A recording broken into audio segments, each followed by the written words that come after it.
What really happened with your host, Mike Rivero. You're listening to the Republic Broadcasting Network, where you'll find out what the Fukushima's going on.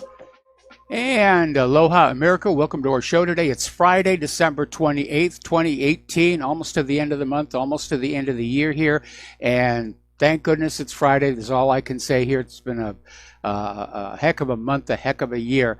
And we've got a lot to talk about today. The phone lines are open, 800-313-9443. That's 800-313-9443. Mike is in our control room, ready to answer the phone, put you in the air with your comments, questions, and opinions. And yes, the lovely Lady Claire will be joining us in hour number 3.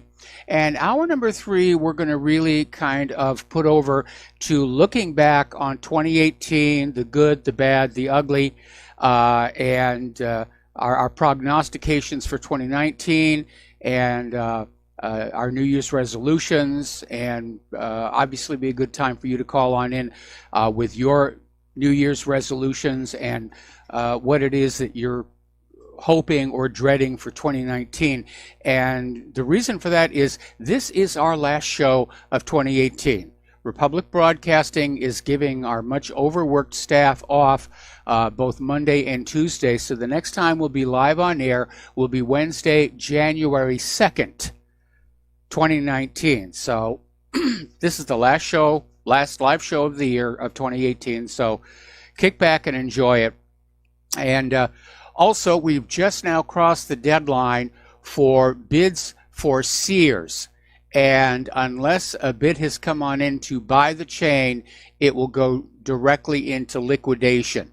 So far, I'm not hearing that anything has really come on in to help keep the Sears name alive. Somebody wrote me an email the other day saying, I don't know if you've noticed, but every time I'm in the store and past the magazine rack, I see the same face staring back at me, always Michelle Obama on the cover of different magazines. This has been going on for literally months now and is carried over the holiday season. Yeah, it's a PR campaign. And I've noticed it too, and there was actually a news story on Fox earlier today about how Michelle Obama is now more popular than Hillary Clinton, which is really not saying much. Hillary Clinton's popularity is in free fall, and I think at this point even Rasputin is more popular than Hillary Clinton. But it looks to me like, yeah, Michelle Obama is thinking about tossing her hat into the ring in 2020. Which I think would be an epic fail. Not because she's black, not because she's a woman, but because she doesn't really bring anything to the job. At least with Hillary Clinton, she had been a lawyer and very active in politics. She had the experience of being Secretary of State, even though she corrupted that office thoroughly. Michelle Obama is just, for all intents and purposes, she's a person off the street. Her only claim to political popularity is that she's the wife of a president. And I don't want the wife of a president being in the Oval Office based solely on that qualification any more than I want the wife of a doctor operating on me or the wife of the pilot flying the airplane I'm riding in today. So you can see where I'm coming from that. All right, getting on into the news.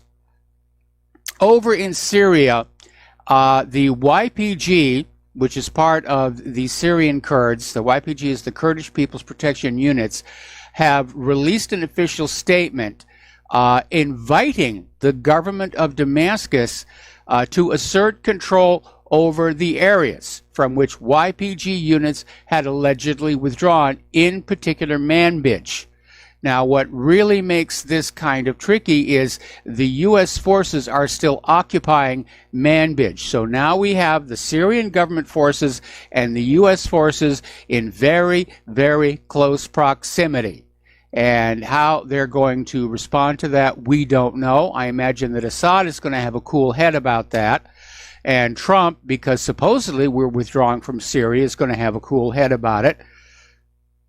But there's always the possibility of some hothead making a stink there. The wild card, of course, are the Turkish armed forces that are continuing to mass at the Syrian border, and they have deployed at least 10 M60T battle tanks and several armored vehicles in the province of Kilis. So it does look like Erdogan, despite the warnings from the Russians, is planning on coming into Syria and going after the Kurds. Now that's going to put Assad in a very difficult place. Is he going to just kick back and allow Erdogan to violate his national sovereignty and get the Kurds, or is Assad going to commit the Syrian government forces to protecting the Kurds, even though the Kurds are political enemies who still want to break off part of Syria into an independent Kurdistan? So that's going to be very, very tricky for them. Now, over in Iraq, as you know, Trump did this surprise visit to the troops in Iraq to cheer them up, sign their Make America Great hats and their Trump 2020 patches, and basically cheer them up, which I think was a very nice thing for him to do. Let's be honest. That's definitely going to be a morale booster over there. But it didn't really please the government of Iraq, who apparently had not been informed it was going to happen. And they're saying that the surprise Trump visit violated their country's sovereignty, and they are reiterating their demand that the U.S. troops leave, because it's way past the end of the agreement they had for the extended stay of U.S. troops there, and the Iraq parliament is looking to pass a bill that will order the expulsion of U.S. forces. So that is going to be a very sticky situation. What are we going to do? Have a third war in Iraq? Just say, well, we're going to have war with Iraq because we've got a right to stay. No, you don't. It's their country. Okay. Now, a lot of people are still talking about Israel's recent airstrike into Syria, which involved the use of civilian flights as cover for their operations. And according to Peter Ford, the former British ambassador to Syria, this indicates the Israelis are changing tactics. And, of course, it's very dangerous for the Israeli F-16 jets to use two commercial aircraft as cover. Now, these aircraft were trying to land in Damascus and Beirut, respectively, and the Israeli planes basically flew in their radar shadow. And Beirut is complaining, Damascus is complaining. You're not supposed to put civilian people in jeopardy when you're carrying out a war operation, but Israel clearly did. Now, Israel has released satellite photos showing a 900 square meter area where they're claiming they destroyed an Iranian arms depot. And I'm suspicious of the photos because they're in black and white, and all the satellites up there these days shoot in color, and it's your typical propaganda photo. It's just a blank piece of dirt, and there's a little arrow in a box that says, here is where the Iranians were, and there's nothing in the image to indicate the Iranians were ever there. Meanwhile, Netanyahu is vowing to continue military operations in Syria to counter Iran's military presence. So, meanwhile, up in Afghanistan, the Pentagon has grudgingly acknowledged Iran's key role in restoring peace and stability to war-torn Afghanistan. And this is sort of a backtrack on Washington's earlier claims that Tehran supports the local Taliban militant group. And the U.S. Department of Defense sent a report to Congress saying Iran seeks a stable Afghan government that is responsive to Iranian goals, the elimination of ISIS-K, the removal of the U.S. NATO presence, and the protection of Iranian concerns such as water rights and border security, which makes perfect sense from the Iranian point of view. And the Pentagon also admitted Iran's influence in Afghanistan, saying that Tehran pursues a multi-track strategy of engaging with the Afghan government and boosting bilateral economic ties with Kabul, all of which sounds very peaceful and pleasant. Of course, that's not what the United States wants.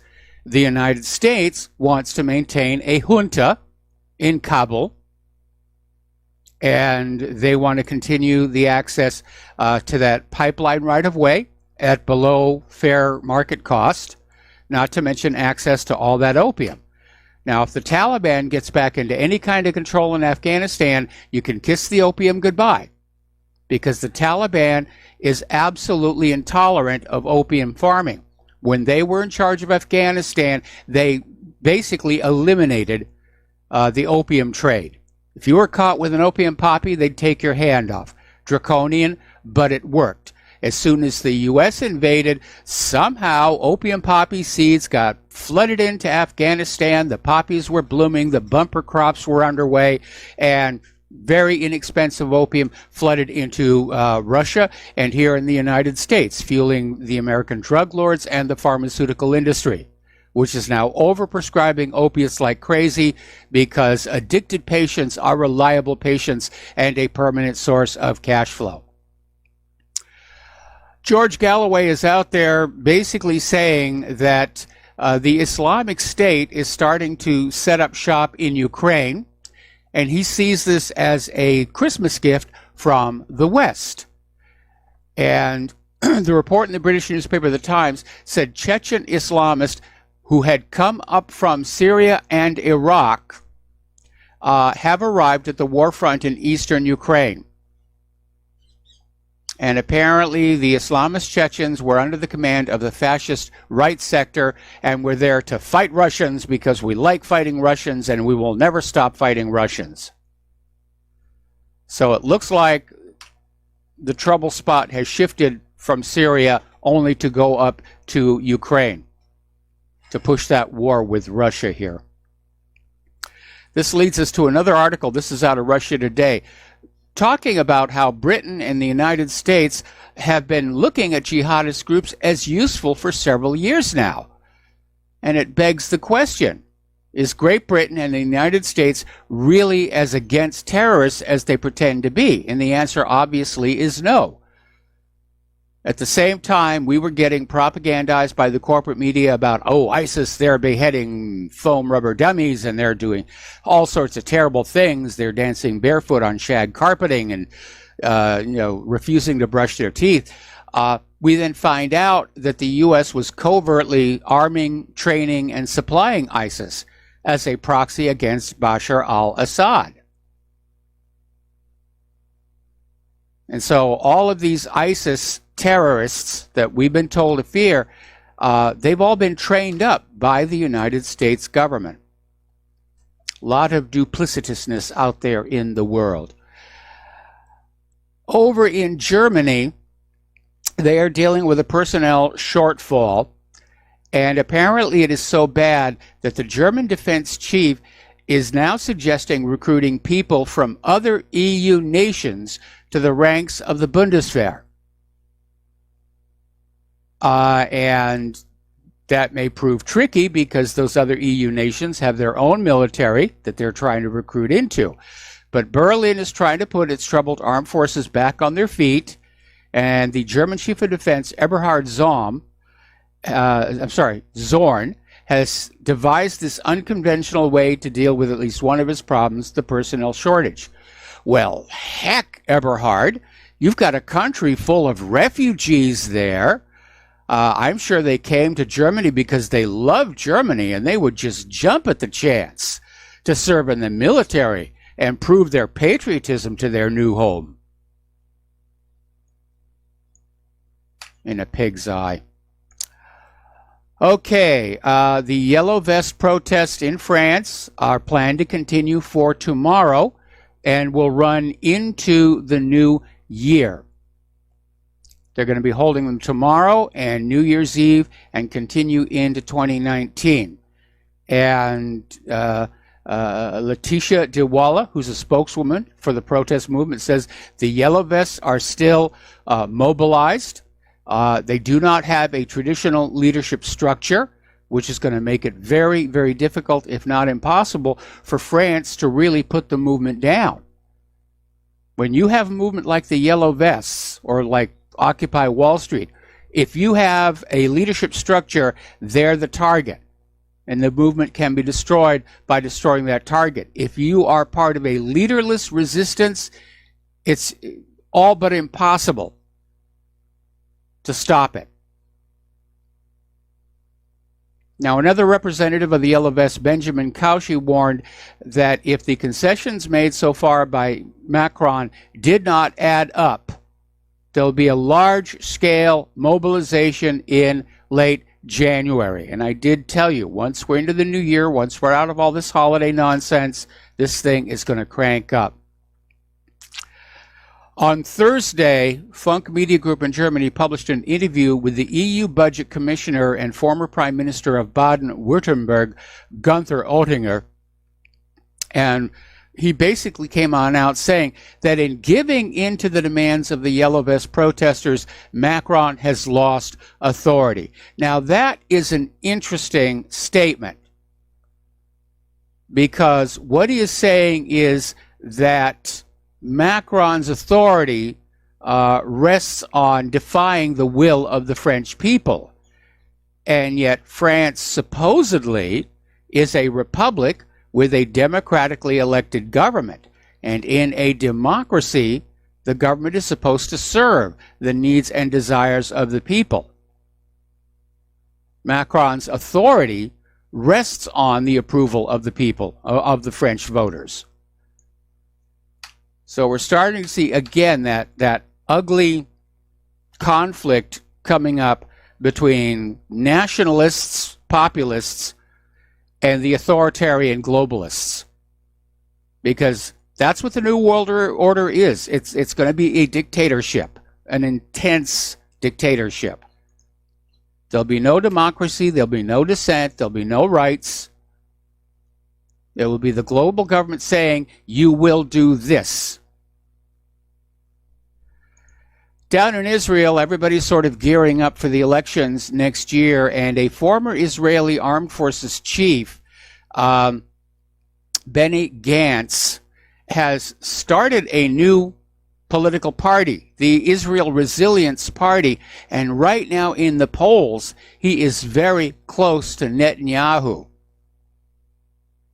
Now, Gantz and his IRP party are talking about preserving Israel as a Jewish and democratic country.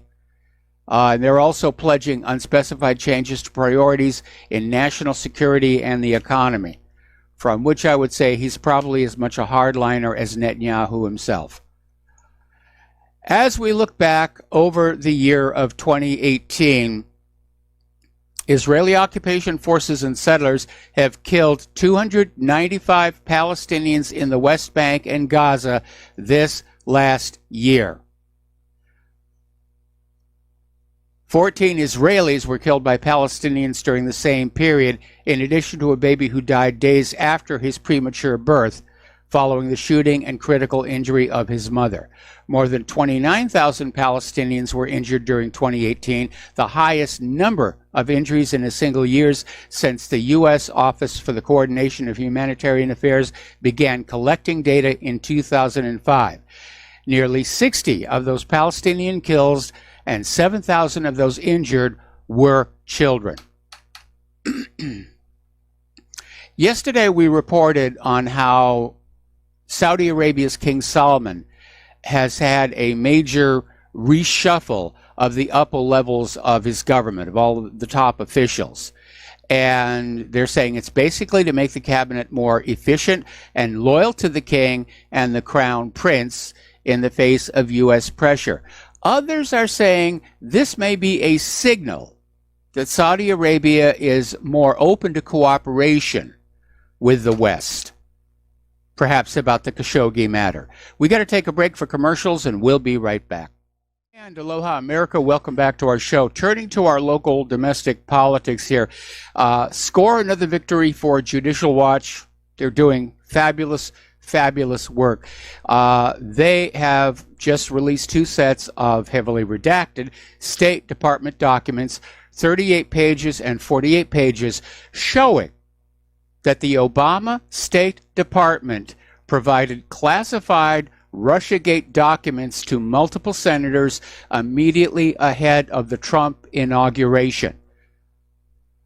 So this bolsters the case that there was a serious plan to just push this whole Russia influencing the election as a means to legally challenge the election and get Trump out of the White House and put Hillary in. They were actually seriously thinking of trying to do that. And I think that would have definitely triggered major civil unrest in this country. And apparently the documents were sent to Senator Mark Warner, Senator Ben Cardin, and Senator Robert Corker. And once again, Judicial Watch obtained these documents, which are supposed to be public records. They had to file a Freedom of Information Act lawsuit. Now, here's a very, very bizarre story. As you know, the Robert Mueller investigation filed a lawsuit against this Russian company. And apparently the expectation was the Russian company was just going to ignore it for lack of jurisdiction. And then, much to Mueller's surprise, the Russian company sent lawyers into court to defend themselves. And now they're in the discovery phase, and they're trying to get, as they have a right to, whatever Mueller has that indicates they might be guilty of something. And the Mueller investigation is resisting, and they're going to the court and saying, no, the discovery would threaten national security. And the lawyers for the Russians are now ribbing Mueller because apparently one of the pieces of information Mueller connected regarding the Russian company was a nude selfie. And Eric Dubalier, who's an attorney for Concord Management and Consulting, is accusing Mueller's team of illegally keeping information from the company and asks, is a nude selfie really threatening the national security of the United States? So, again, it was a witch hunt, and Mueller was trying to charge people at that time to make himself look like he was on the trail of something legitimate. And he wasn't. It's a big nothing burger. A big, long, costly, taxpayer-funded nothing burger. And if Mueller and the Democrats have their way, they're going to keep this thing going all the way up to 2020. Because if you look at it, they're already campaigning. We just got out of the 2018 midterms, and already the news is being dominated with, who are the hopefuls for 2020? At this point, who cares? I'm really sorry, but I'm burned out on nonstop politics. There are other things that need to be done by the government, like fix the roads, fix the bridges, fix the rail system. Or maybe we should be grateful. If they're spending all their time in their faction wars back and forth fighting with each other, it's the less harm they can do to the rest of the country. Now, the other day we were talking about this billionaire who funded a campaign that set up a bunch of phony Russian accounts to convince voters in Alabama that candidate Roy Moore was being supported by the Kremlin. He's a Russian stooge. How could you possibly vote for him? And he did lose the election. Now, this has caught the attention of Alabama's Attorney General. And he is starting to look at collecting information about this project, which was called Project Birmingham.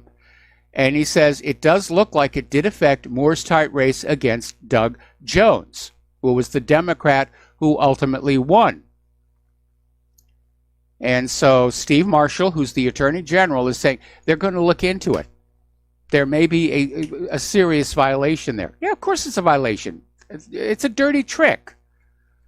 And we should be intolerant of those. I mean, it's almost Nixon-esque, if you will, in what they did to this guy. And yes, politics is a dirty business. We don't need any ghosts come from the grave to tell us that. But I don't think we should just sit and say, okay, this is the way it is, and we're comfortable with it. Because they're not just cheating the candidates, they're cheating us, the voters. They're tricking us. They're swindling us as well. We're going to take another break for commercials. We'll be right back. And aloha, America. Welcome back to our show here now over at 12160.info. They have an article which really kind of lays out the selectivity, if you will, of the Mueller investigation. Because Brennan, Comey, Clapper, and Rice were all caught lying. And nothing happened. No perjury charges, no demotions, no firings. Well, Comey got fired. Tucker Carlson had a report on Fox News just laying it on out. They're just so after Trump, and they're willing to look the other way for everybody who's lying to push that agenda. In fact, Fox News just ran a story about even before they take control of the House of Representatives, Democrats are already hiring lawyers to go after Donald Trump. And I actually feel sorry for Trump. The Democratic House is going to make his life a living heck for the next 2 years. And he hasn't done anything to deserve it other than be a Republican and a nationalist and wanting to put America first and wanting to secure that border. Now, here's a little bit of good news for those of you who have been following the case of Mumia Abu-Jamal. And for those of you who don't know who he is a former Black Panther who was convicted of killing a city police officer more than 30 years ago in a highly questionable jury trial. In fact, the trial was so flawed that the initial death sentence in 1982 was dropped and converted to a sentence of life in prison. Well, finally, a Philadelphia judge has reinstated appeal rights. And lawyers for Abu Jamal praised the decision by Philadelphia Common Pleas Judge Leon Tucker as a major step toward winning Abu Jamal's freedom. Now, I remember going back and studying that case and realizing that if I had been on that jury, I would have said, there's a reasonable doubt. I cannot in good conscience convict this guy. There are too many holes in the story. And there are indications that somebody else had actually killed the police officer. But back then it was, he's a Black Panther, and they're all violent, and they're militant, and they're dangerous, which, by the way, is not how the Black Panthers started out. They started out as an advocacy group, and they wanted things like guaranteed breakfasts for ghetto children, which sounds like a good idea to me. You can't study hard in school if you don't have a brain full of sugars and carbohydrates and proteins and stuff. They also wanted local control of the school curriculum, which even back then, we're talking 40 years ago, was already a hot button issue, as the federal government was trying to basically usurp control of school curriculum from the communities, the school districts, and the states. Say you will have one curriculum that we will decide on. Now, to me, it makes sense that local communities should have a say in the curriculum of their schools. Okay, if you're in farming country, it doesn't really make a lot of sense for the local schools to be teaching, well, for example, women's studies. And if you're in the Rust Belt, don't you want the schools teaching your kids more about manufacturing or auto, how to build an automobile? All right, we have a phone call here. Dustin in New Jersey, aloha. Welcome to the show. What's on your mind? Yeah, Mike, I feel sorry for Nancy Pelosi. Like, the shutdown was just too much for her. She had to go to Hawaii. She's over by you. Here? Did she visit you that yet? does it. We're getting on an airplane this afternoon. And Maxine Waters was hard for her. She's in the Bahamas. Yeah, and Trump canceled his trip to Florida. Isn't it amazing, though? They shut down the government. Oh, the government's got to stay open. And they're already on the plane. They probably were telling people this on the cell phone on the plane. You know, they're frauds. Well, frauds. Pelosi's here in Hawaii. All of a sudden, I don't feel so bad about all the thunderstorms we've got supposedly coming in for the rest of the day. You know, go lightning! Go lightning! Keep her away from volcanoes. Well, that's down on the Big Island. Yeah. Hey, Mike, you were talking about France. Did you talk about France yet? How the EU gave them the okay to go over their budget now or something? It's like a one-time thing. I thought Macron had already said he wasn't going to revisit that. Yeah, because I just don't see where they're going to get the money from to give people an extra $100 a month, and that they just don't have the money. And people don't realize the EU's being held up by Germany. If France or Germany goes, that's it. Yes. There's nothing else. There absolutely is. But, you know, this whole past year, there have been a lot of places that tried this idea of a universal basic income, and it doesn't work because they run out of money.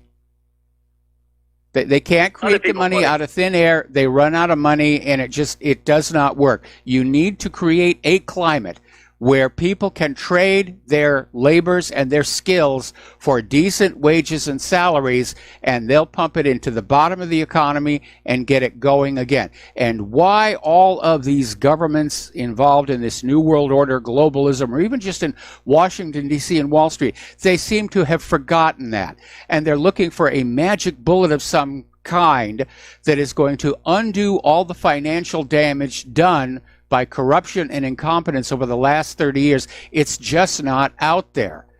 You have to go back to what actually worked, which is, again, a good consumer economy, high-paying jobs, and a tightly regulated banking sector. But the problem is their whole structure is not built on that anymore. No, it isn't. It's built on corruption. Our government is acting like an organized crime gang. It's like the mafia. Hey, Mike, you were talking about beer, like the GMO. Probably 99% of American beer is GMO in it, but pretty much all of European beer is not, because they don't allow GMOs in there so far, right? Oh, they've got very, very strict regulations regarding their beer.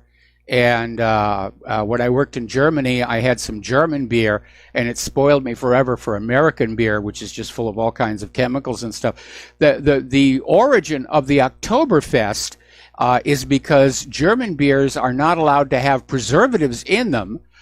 They would get to October, and they would have a huge stockpile of beer, overproduction, and they would just give it away. And that's the origin of Oktoberfest. Of course, they don't give it away for free now, but it's definitely sold at a discount. And then real quick, Mike, I just want to let you know, like, with that Russian Avangard missile, yes, if it does, like, up to Mach 20, which is 19,000 something miles an hour, that's like, I think they said 4 miles a second that thing does. That's insane. Well, the Russians are saying it can actually hit Mach 27, which is above orbital speed.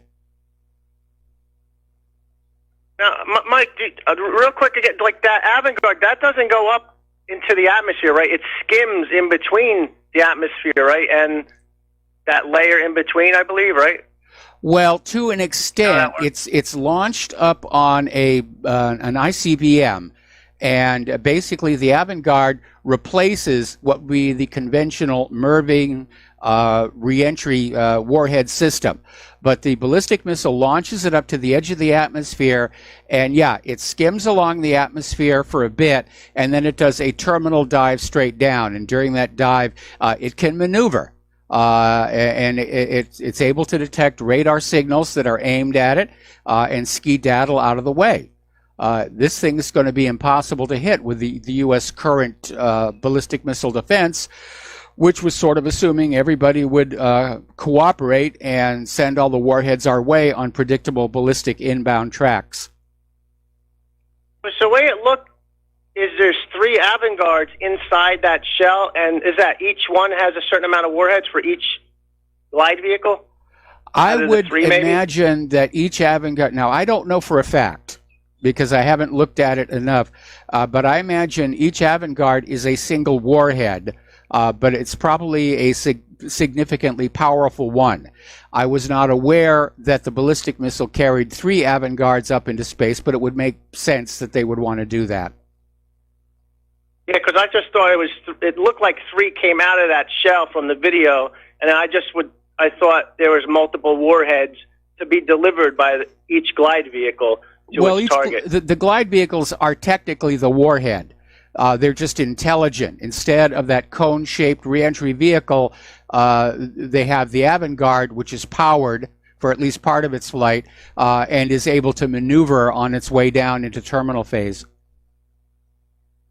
Isn't that insane what they can do, like in maybe another 20 years, which if we're here, yeah, like, I mean, it's amazing. But, all right, Mike, have a good show. Yeah, it's amazing, and it's also very frightening. And again, it reminds me of this quote from George Bernard Shaw.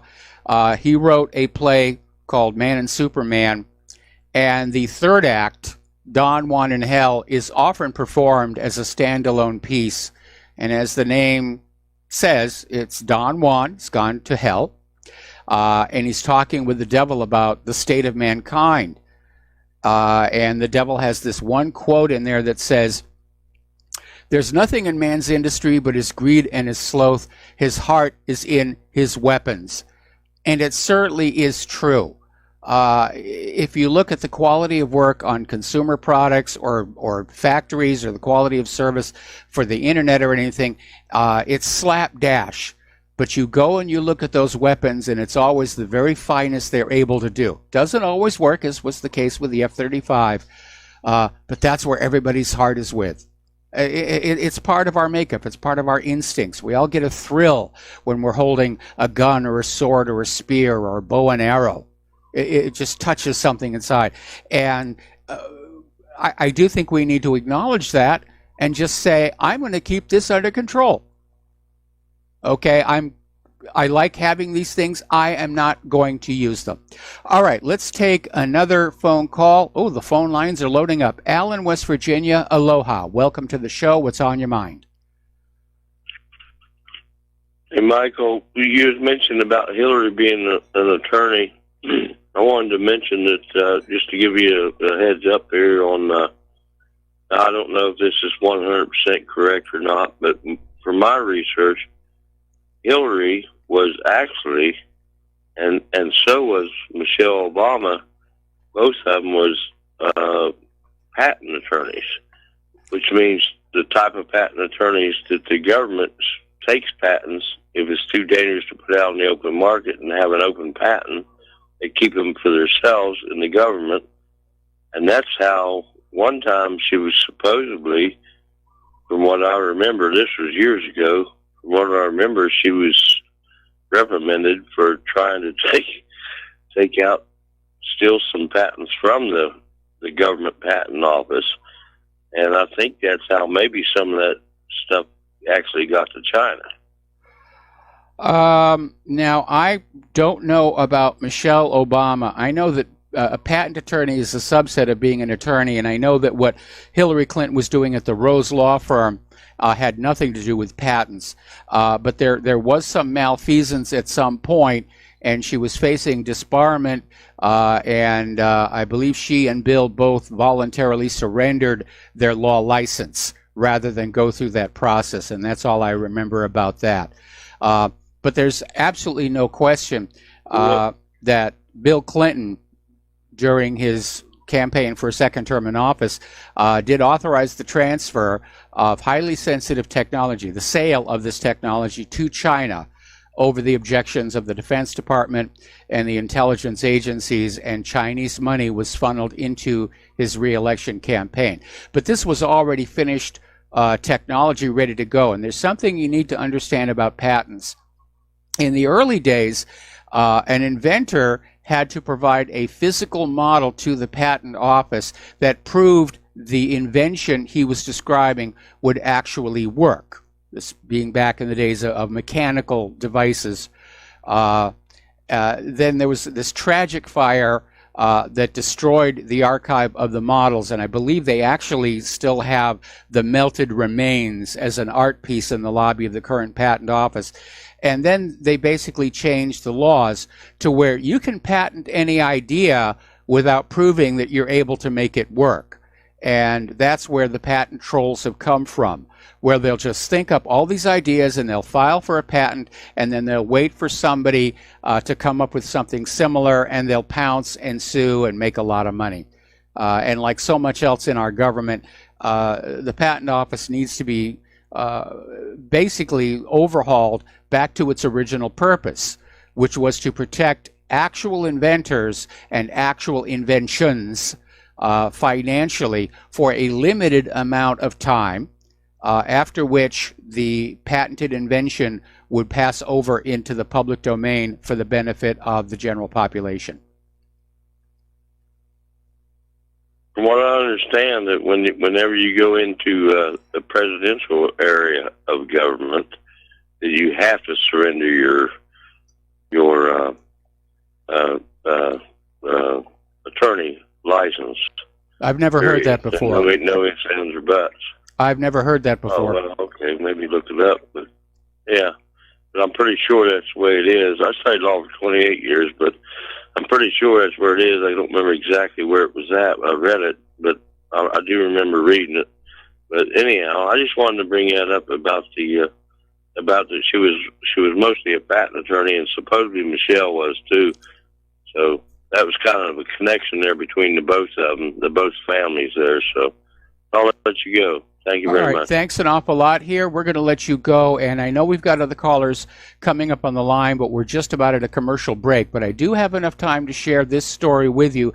The Clintons are continuing their speaking tour, and it's not going very well. They were up at the Scotiabank Arena in Toronto, which holds 19,800 people, and 83% of the seats were empty. So take a hint, Hillary. We got to take another break for commercials. We'll be back with more phone calls after these few words. And aloha, America. Welcome back to our show here, and we're going to go back to the phones to Wayne in West Virginia. Wayne, aloha. Welcome to the show. What's on your mind? Well, thank you. What was on my mind, I just wanted to pass on to you. When we look at the Middle East over there, and we look at Israel and what they're doing to the Palestinians, and I'm not defending anyone, isn't that about the same thing we did to the Indians? Yes, a lot of people have brought that up, and I think, had we all been alive back then, I'm sure we would have joined with that part of America that really did think that what was being done to the Indians was atrocious, like Wounded Knee or the massacre at Sand Creek. But that was then, before we were alive, and I refused to take responsibility for anything that happened before I was born and was able to have any kind of influence on events. What's going on in the Middle East right here, right now, is something before us, and we do have the ability and the moral obligation to try and do something about it. Yeah, but the bottom line is we're financing it. Yeah, well, not voluntarily. But, and isn't the same thing being done to the white race with what they're doing with the migration and all, cleansing the white race? And looking at that perspective, people say, well, they're not killing anybody. Well, yes, they are. Yeah, they use, people are the being smoke killed, and the smoke. and mostly I'm more concerned about the anti-white rhetoric that we're starting to hear, not just from the refugees and the illegal immigrants, but even from liberals who are out there saying that all the problems in the world are the fault of us white, male, heterosexuals. And then you realize what a short step that is from that kind of rhetoric to what we're currently seeing down in South Africa, where white people are just being killed and tortured, and it's become socially acceptable. Or being slaughtered. Well, if you ever read the book Hellstorm, I think Hellstorm is coming this way. And I think we're in for a big surprise. Unfortunately, when you tell the average American, white American, the truth, they don't want to hear it. And then they get mad at you when you tell them the truth. So, well, that's because the lies are so comfortable. The government and the corporate media have spun a very comfortable lie about America's greatness and how life is better here than it could be anywhere else, and we're exceptional people. And there's still a small and dwindling segment of the American public that wants to believe that because they are flat out afraid of facing up to what's going on in this country. And so they're going down the same route as the so-called good Germans, who refused to look at what the Nazis were doing to Germany leading up to and during World War II. And as a result, they lost pretty much everything, including their country. Okay, so Wayne, I got to let you go. We got to do station identification, top of the hour, and we'll be right back. And aloha, America. Welcome back to our show, hour number 2. The phone lines are open, 800-313-9443, and they're loaded up. Let's go to Philip in Virginia. Aloha. Welcome to the show. What's on your mind?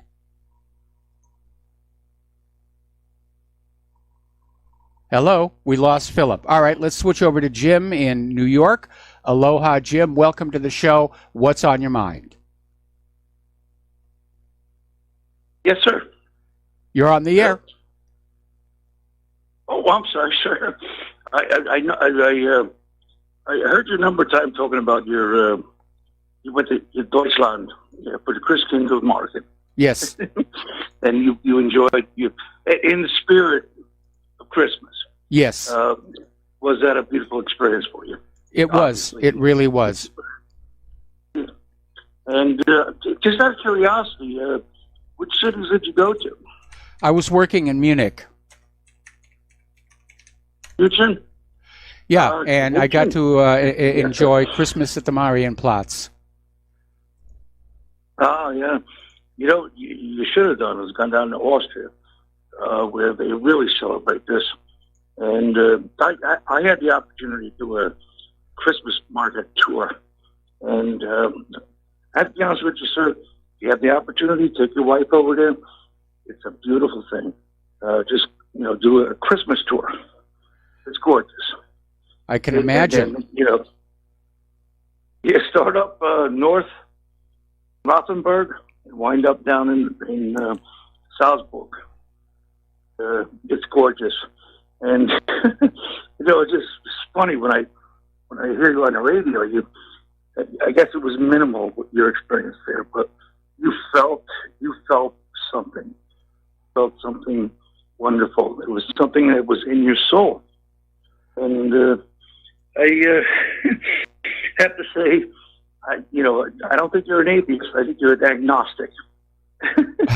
If you can, well, I'm a tolerant, understanding atheist, and by that I mean I have an issue with all these atheists who go on out and scream and yell about other people's religious decorations, and frankly, I think it shows they're actually insecure in their atheism.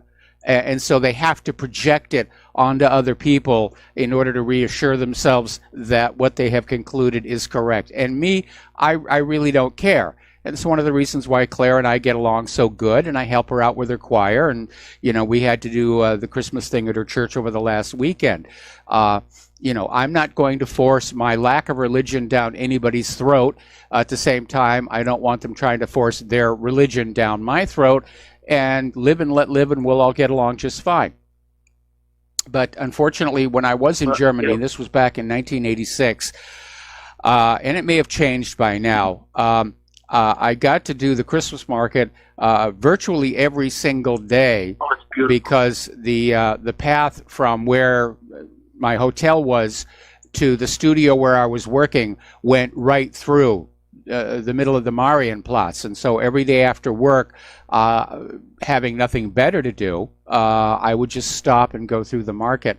And I brought back a lot of presents for people from there, and it was a wonderful feeling. And you don't see that kind of feeling and spirit here in the United States. Was that spiritual? Say again? Was that spiritual? Yeah, there was not spiritual so much as a Christmas spirit. People were handing out small goodies to total strangers, and it really was a time of good cheer.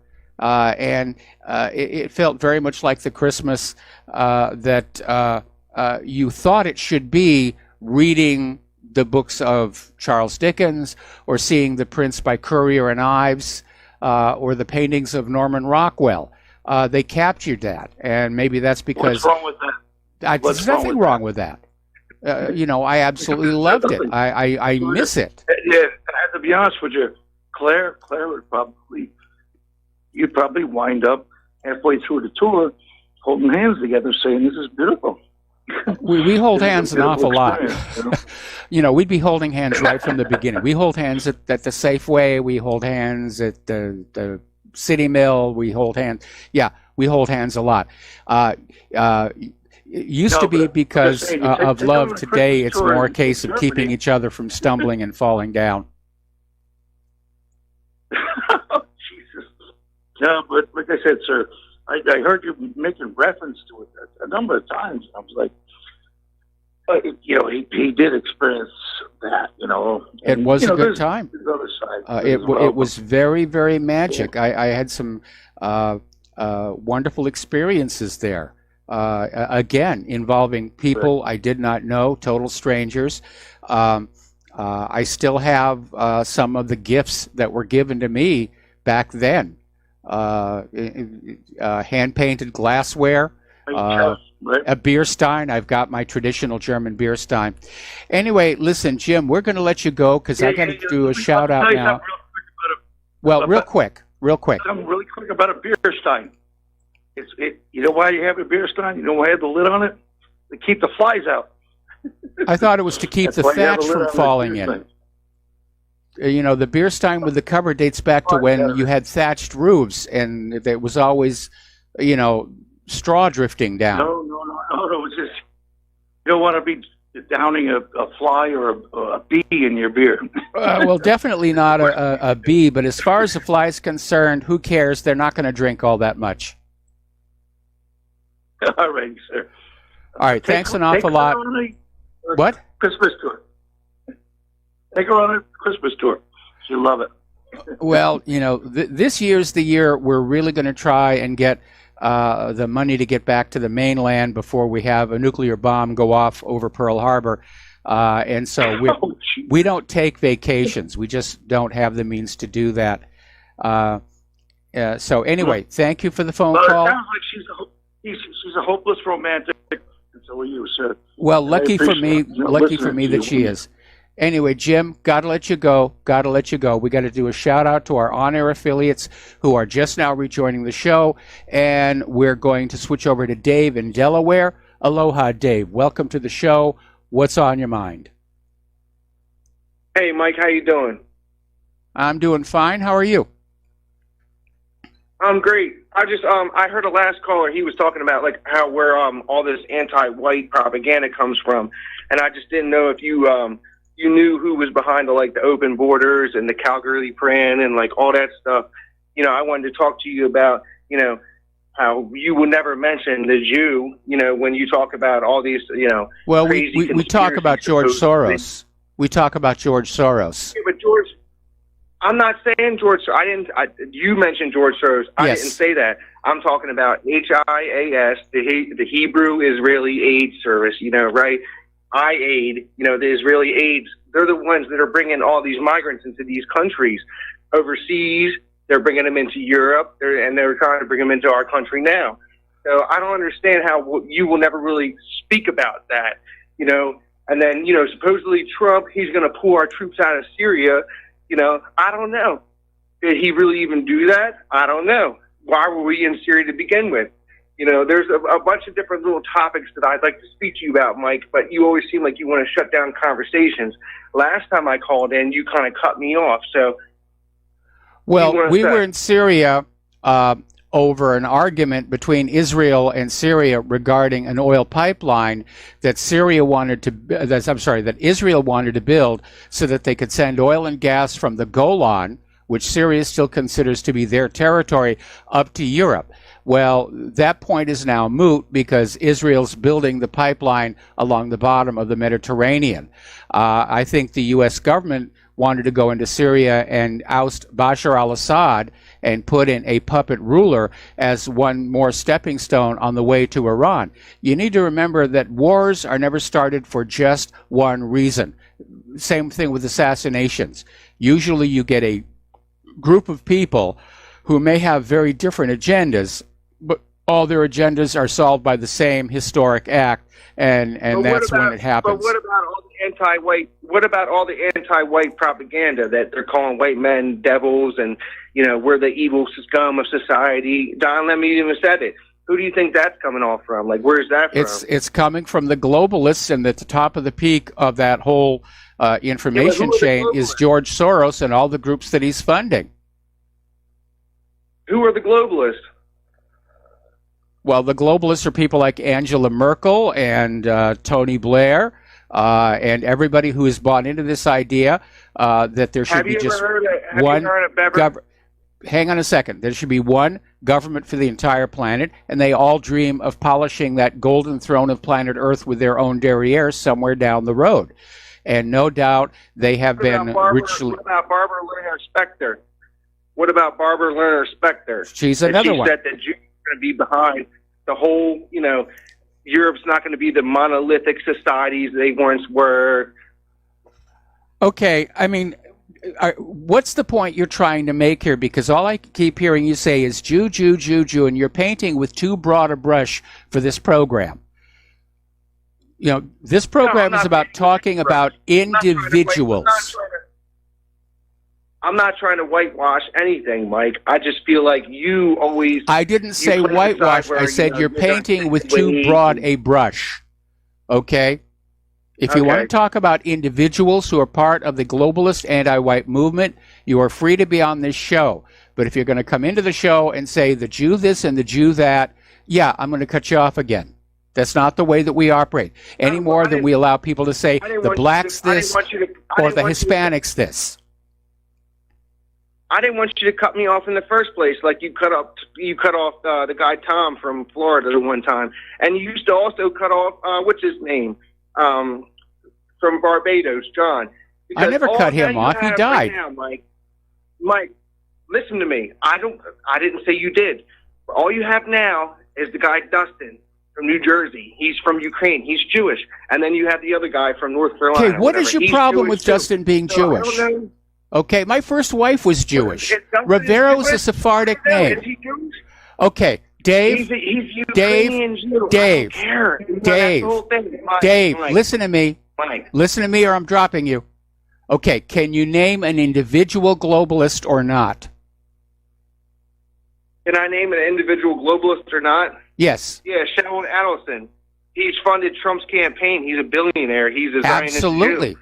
Absolutely. Largest donor to the Republican Party, and he wields tremendous influence over our government for an unelected individual. Should I keep going? Well, if you want to, but we're coming up on a commercial break. Have you ever heard of David Ben Gurion? Oh, yeah, of course, but he's not around anymore. Oh, yeah, the New World Order, the Supreme Court of Mankind ran out of Jerusalem. Well, there were a lot of people who were talking about that one, and I think one of the still unsettled issues for all the globalists is just where the global capital is going to be. And I know a lot of people in Israel want it to be in Jerusalem because it's a holy city. The United Nations wants it to be in New York. And who knows what George Soros absolutely wants. Anyway, listen, Dave, we're going to let you go here. Thank you very much for the phone call. We're going to let you go. Thanks, Mike. Good night. Have a happy new year. All right, getting on back to our local news here. It does seem like Alexandria occasionally has a cortex. Can't seem to go a day without just making a fool of herself. From equating the migrants at the border with Mexico with Jews escaping Nazi Germany, to trying to equate them with the baby Jesus in the manger. And now she put out a tweet showing the new plaque that is on her office door, because they're getting ready for the handover of Congress next week. And so she put out a Twitter with the photo of the plaque, which she captioned, "Don't be fooled by the plaques that we got. I'm still Alex from the Bronx," which, of course, is a takeoff on Jennifer Lopez lyrics from her song Jenny from the Block. And this, of course, resulted in another Twitter storm mocking her for that. Like, can you come up with something original? Or are you always going to be, riffing off of other people here? Okay. Apparently, the Senate security expert that had been working from Facebook has been suspended, and it seems to be a symptom of this whole Russiagate crumbling. Because as it turns out, there was a total of $4,700 spending on Google from Russian accounts influencing U.S. politics. That's not a huge amount. They didn't reach a lot of people. And a lot of those ads favored Hillary Clinton. And, of course, the corporate media just went to town saying, oh, the Russians rigged the election. They were influencing our election. Well, let's be dealing with real politics here, because every government on earth is always trying to influence every other government on earth to its own benefit. Look at what Israel does to the U.S. government as a good example of that. But in this case, the evidence is continuing to surface. There was a serious plan that was being considered to just blow up this Russiagate thing, create this whole idea that Russia somehow stole the election away from Hillary Clinton, leading to a legal challenge that would have taken Trump out of the White House and replaced him with Hillary Clinton. Now, I don't know at what point it was called off, but somebody probably said this is going to be very dangerous. It could result in civil unrest. And don't forget, there were already riots in the streets.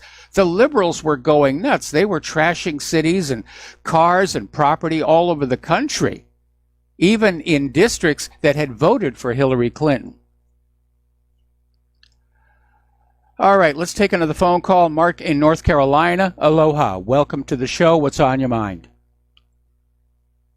Hey, Mike, I'm sorry. I thought he was asking me if I was responding to something Mark in North Carolina said. This is Frank in North Carolina.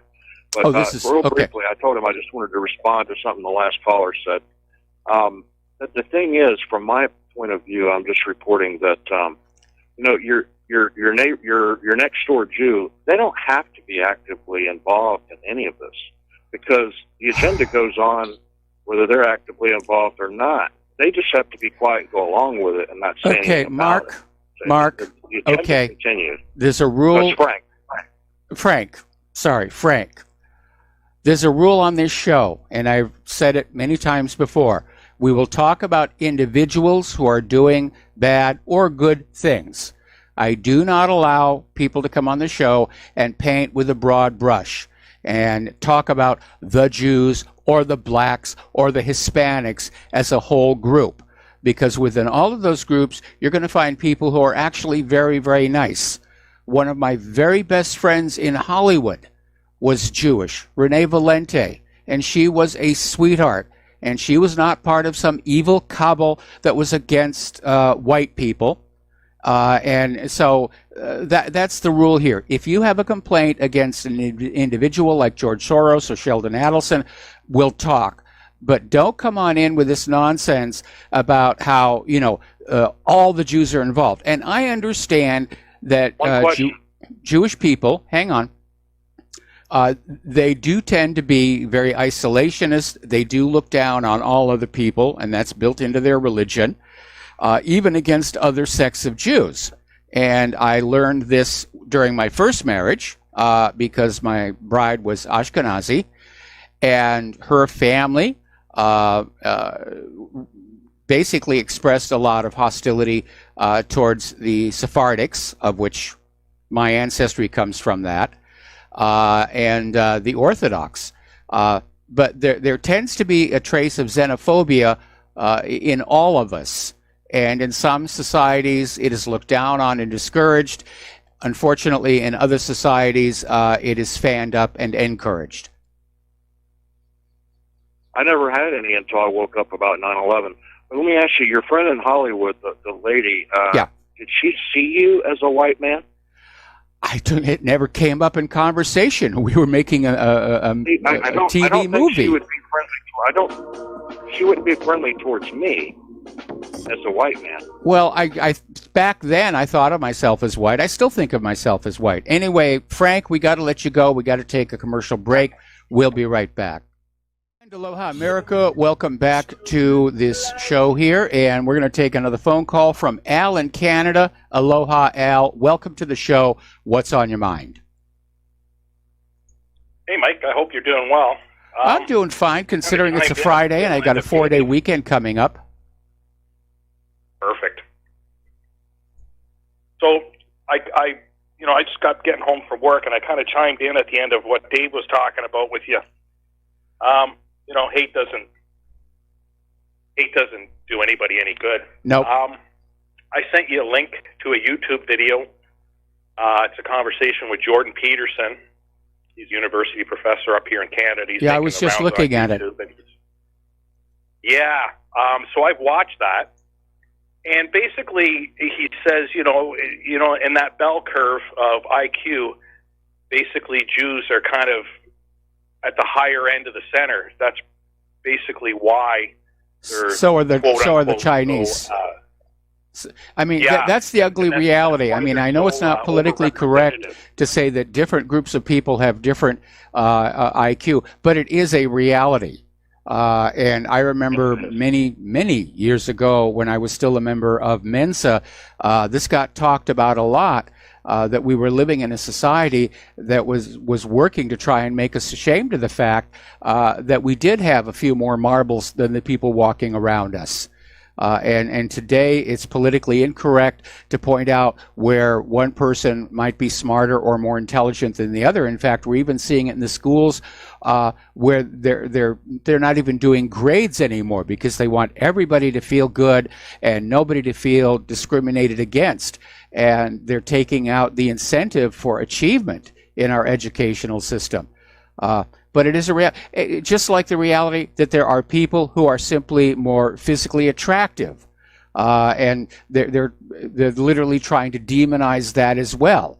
That we're not supposed to look at beautiful people and admire them for being beautiful people. That we should instead look at everybody equally. That's not human nature. And that's where liberalism really fails. They actually believe, because of Margaret Mead and coming of age in Samoa, they believe they can change human nature, and every time they try to do that, they fall on their faces. Yeah, and it's happening right now up in this country, specifically with the federal government. I'm a Darwinian. I believe that we were here because we survived, and the only reason why we survived is because certain offshoots of our genetic past were stronger than others. And I mean, there's nothing to be ashamed in saying that. I don't feel ashamed. I don't feel ashamed to say that the Chinese and the Jewish people have a higher IQ than most of the people on this planet. Yep. I think it's a fact. It is a fact. It's a demonstrated fact. And I remember here in this country when it was coming on out that a certain segment of the population wasn't doing as well on IQ tests. And the liberals came on out and said, well, the IQ tests are culturally biased and they need to be rewritten so that this designated group can do better than others, which sort of invalidates the whole point of having an IQ test to begin with. Yeah. And, all it is just, just measuring someone's IQ. It has nothing to do with their drive. It has nothing to do with luck. There's a lot of other factors that are involved when a person is considered to be, what would be the word I'm looking for? I'm still thinking about Jordan Peterson because there's something else I wanted to say. When you're good in your field or whatever, you're what's that word I'm looking for, Mike? Gifted?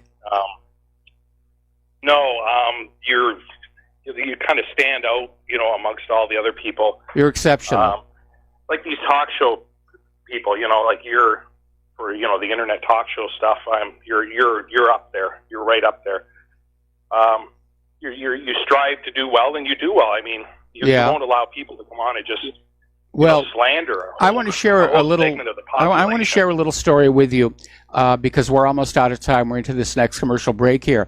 I actually grew up completely unaware I had a high IQ. My parents knew it from school testing, but they never shared it with me.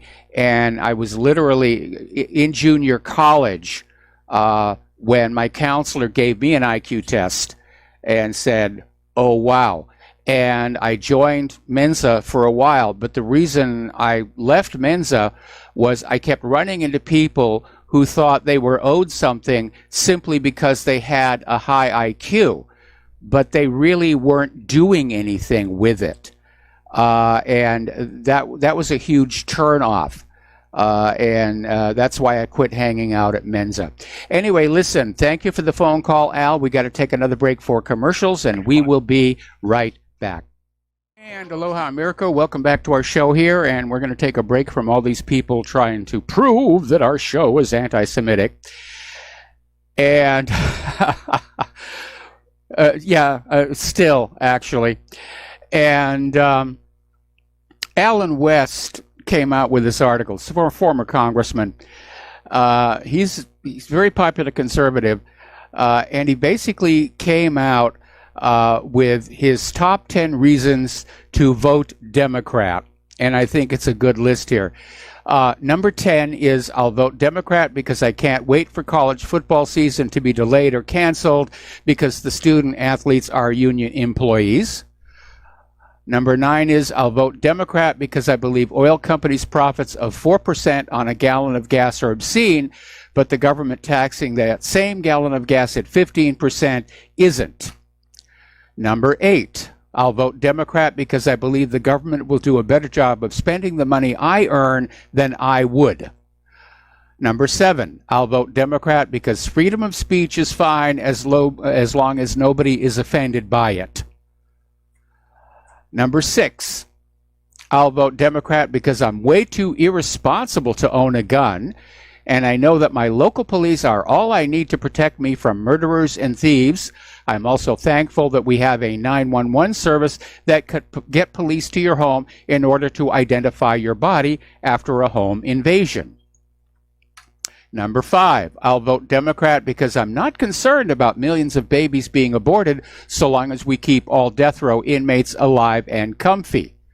Number 4, I'll vote Democrat because I think illegal aliens have a right to free health care, education, and Social Security benefits, and we should take away the Social Security from those who paid into it. Number 3, I'll vote Democrat because I believe that businesses should not be allowed to make profits for themselves. They need to break even and give the rest away to the government for redistribution as the Democrats see fit. Number 2, I'll vote Democrat because I believe liberal judges need to rewrite the Constitution every few days to suit some fringe kooks who would never get their agendas past the voters. And the number 1 reason I'll vote Democrat is because I think that it's better to pay billions for oil to people who hate us, but not drill our own, because it might upset some endangered beetle, gopher, fish, or frog. And I think he definitely has laid out much of the agenda. You can't have freedom of speech and an offensive free society. It just will not work. And this hypersensitivity to being offended is being used to undermine our First Amendment rights. Over at NBC News, when Donald Trump went to Iraq, NBC actually published an article Christmas Day alleging Trump snubbed the troops. And of course, the story was completely incorrect, and NBC has backed down from it and admitted the thrust of the article is no longer correct. Well, it never was correct. It was fake news. But they left the article up there, but they did comment it saying the thrust of the article is no longer correct. Okay. All right. And again, getting back to everybody's already talking 2020. The latest poll is showing that Trump would beat O'Rourke, ties Sanders, but would lose to Biden. So that's where the numbers are. But again, we're looking at almost 2 years to the next election here. Now, Bernie Sanders, who has not yet said that he's going to run in 2020, is complaining, saying that establishment Democrats are already attacking him in the 2020 primary states. He issued a press release saying the Democratic establishment is running attack ads in early primary states to try and undermine his progressive agenda should he run in the 2020 presidential race. Now, I'm wondering why they're doing that, because supposedly the Democrats are liberals and they're progressives and socialists, and Bernie Sanders makes no secret of the fact he's a socialist. But again, apparently there's this group of Wall Street Democrats, they call themselves the Third Way, and saying that ideas like Medicare for all are a path to defeat in 2020. Now, I would actually agree with that. But again, and maybe it's because this is kind of my job to pay attention to all this stuff, but it does seem like that constant campaigning and election process has totally absorbed all of our politicians. They're no sooner out of one election than they're already campaigning for the next one.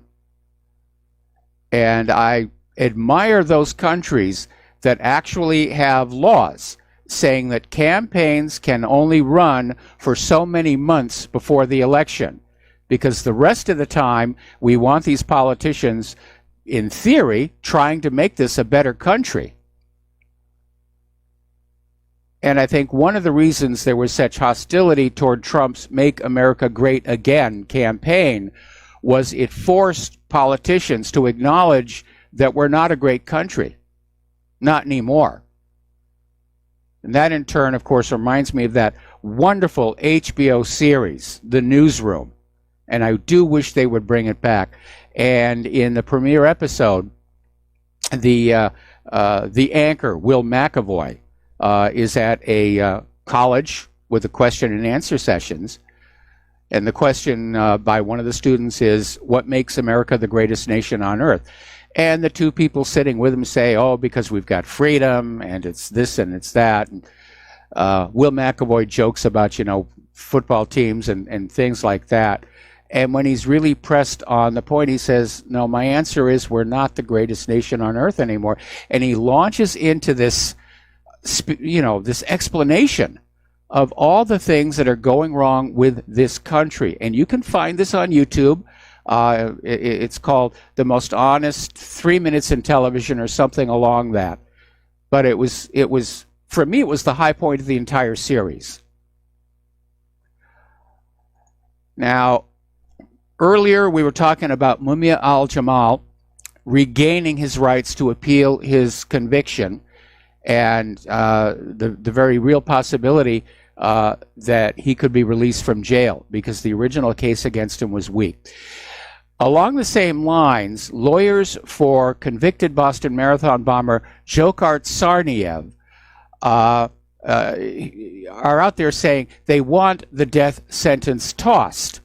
And their rationales because it was impossible for him to get a fair trial in the same city where the bomb exploded. So his lawyers filed a 500-page brief with the first U.S. District Court of Appeals. And Tsarnaev's legal team outlined a host of other problems with his 2015 trial. First and foremost, that the defense attorney he was assigned walked on in and said to the jury, yeah, he did it. What kind of a defense attorney is that? I imagine lawyers who are not so strongly connected to the deep state would be disbarred for doing that. The defense lawyer's job is to get them up. And we all know there is evidence that would create reasonable doubt in the mind of a jury. And in fact, I reposted it to the front of whatreallyhappened.com. So,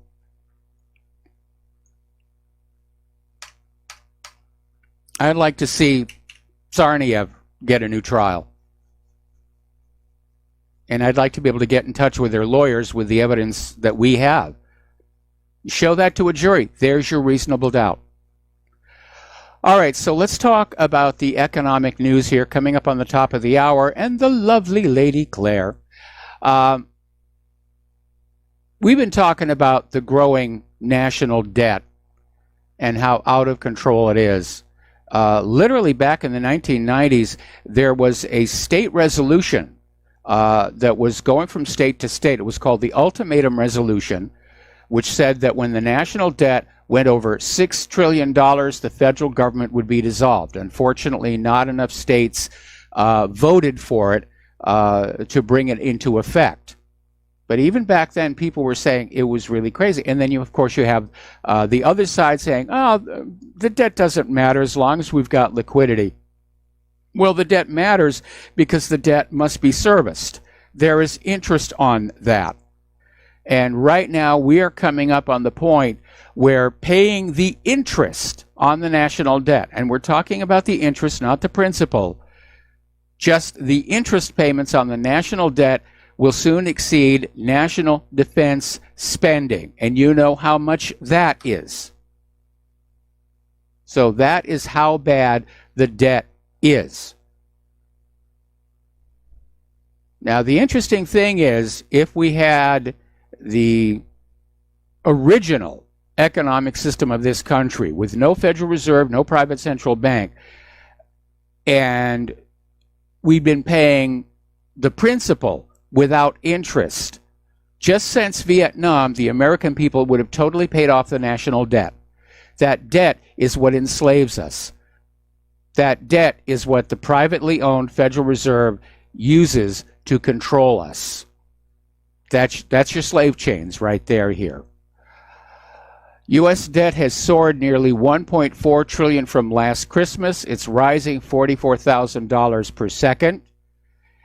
And we were talking the other day about how there had been some money spent during the Christmas holiday shopping binges, but it was not necessarily a good thing because all of it had been borrowed, saddling all those families with more debt at a time when the Federal Reserve is getting ready to keep on rising the prime rate. Now, as we mentioned earlier, at the top of our show, the deadline has come and gone for somebody to bid to take over Sears.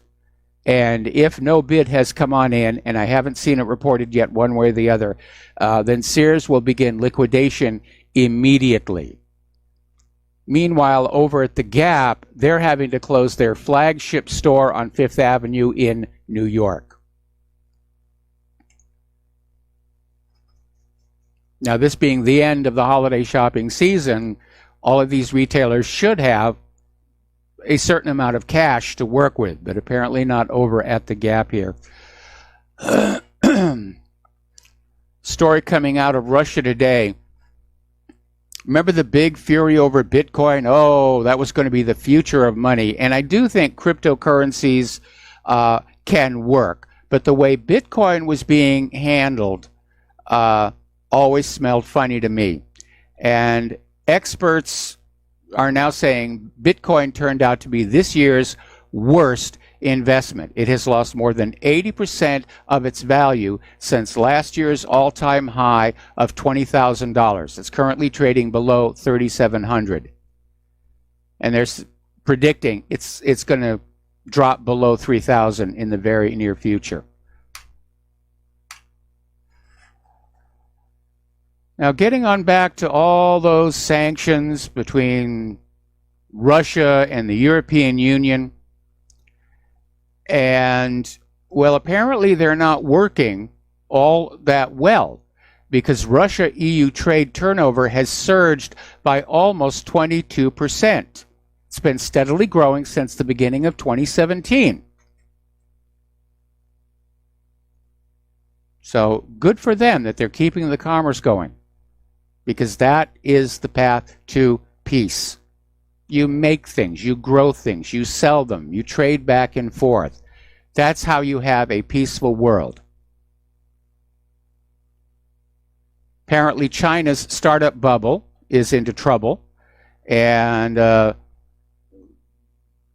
hottest startups are all crumbling and wiping out investors. One of them was a bike share company, and that's been tried in this country. Didn't work out all that well. The idea was that there would be these stands of bicycles. In China, they're very big on bicycles, more so than America.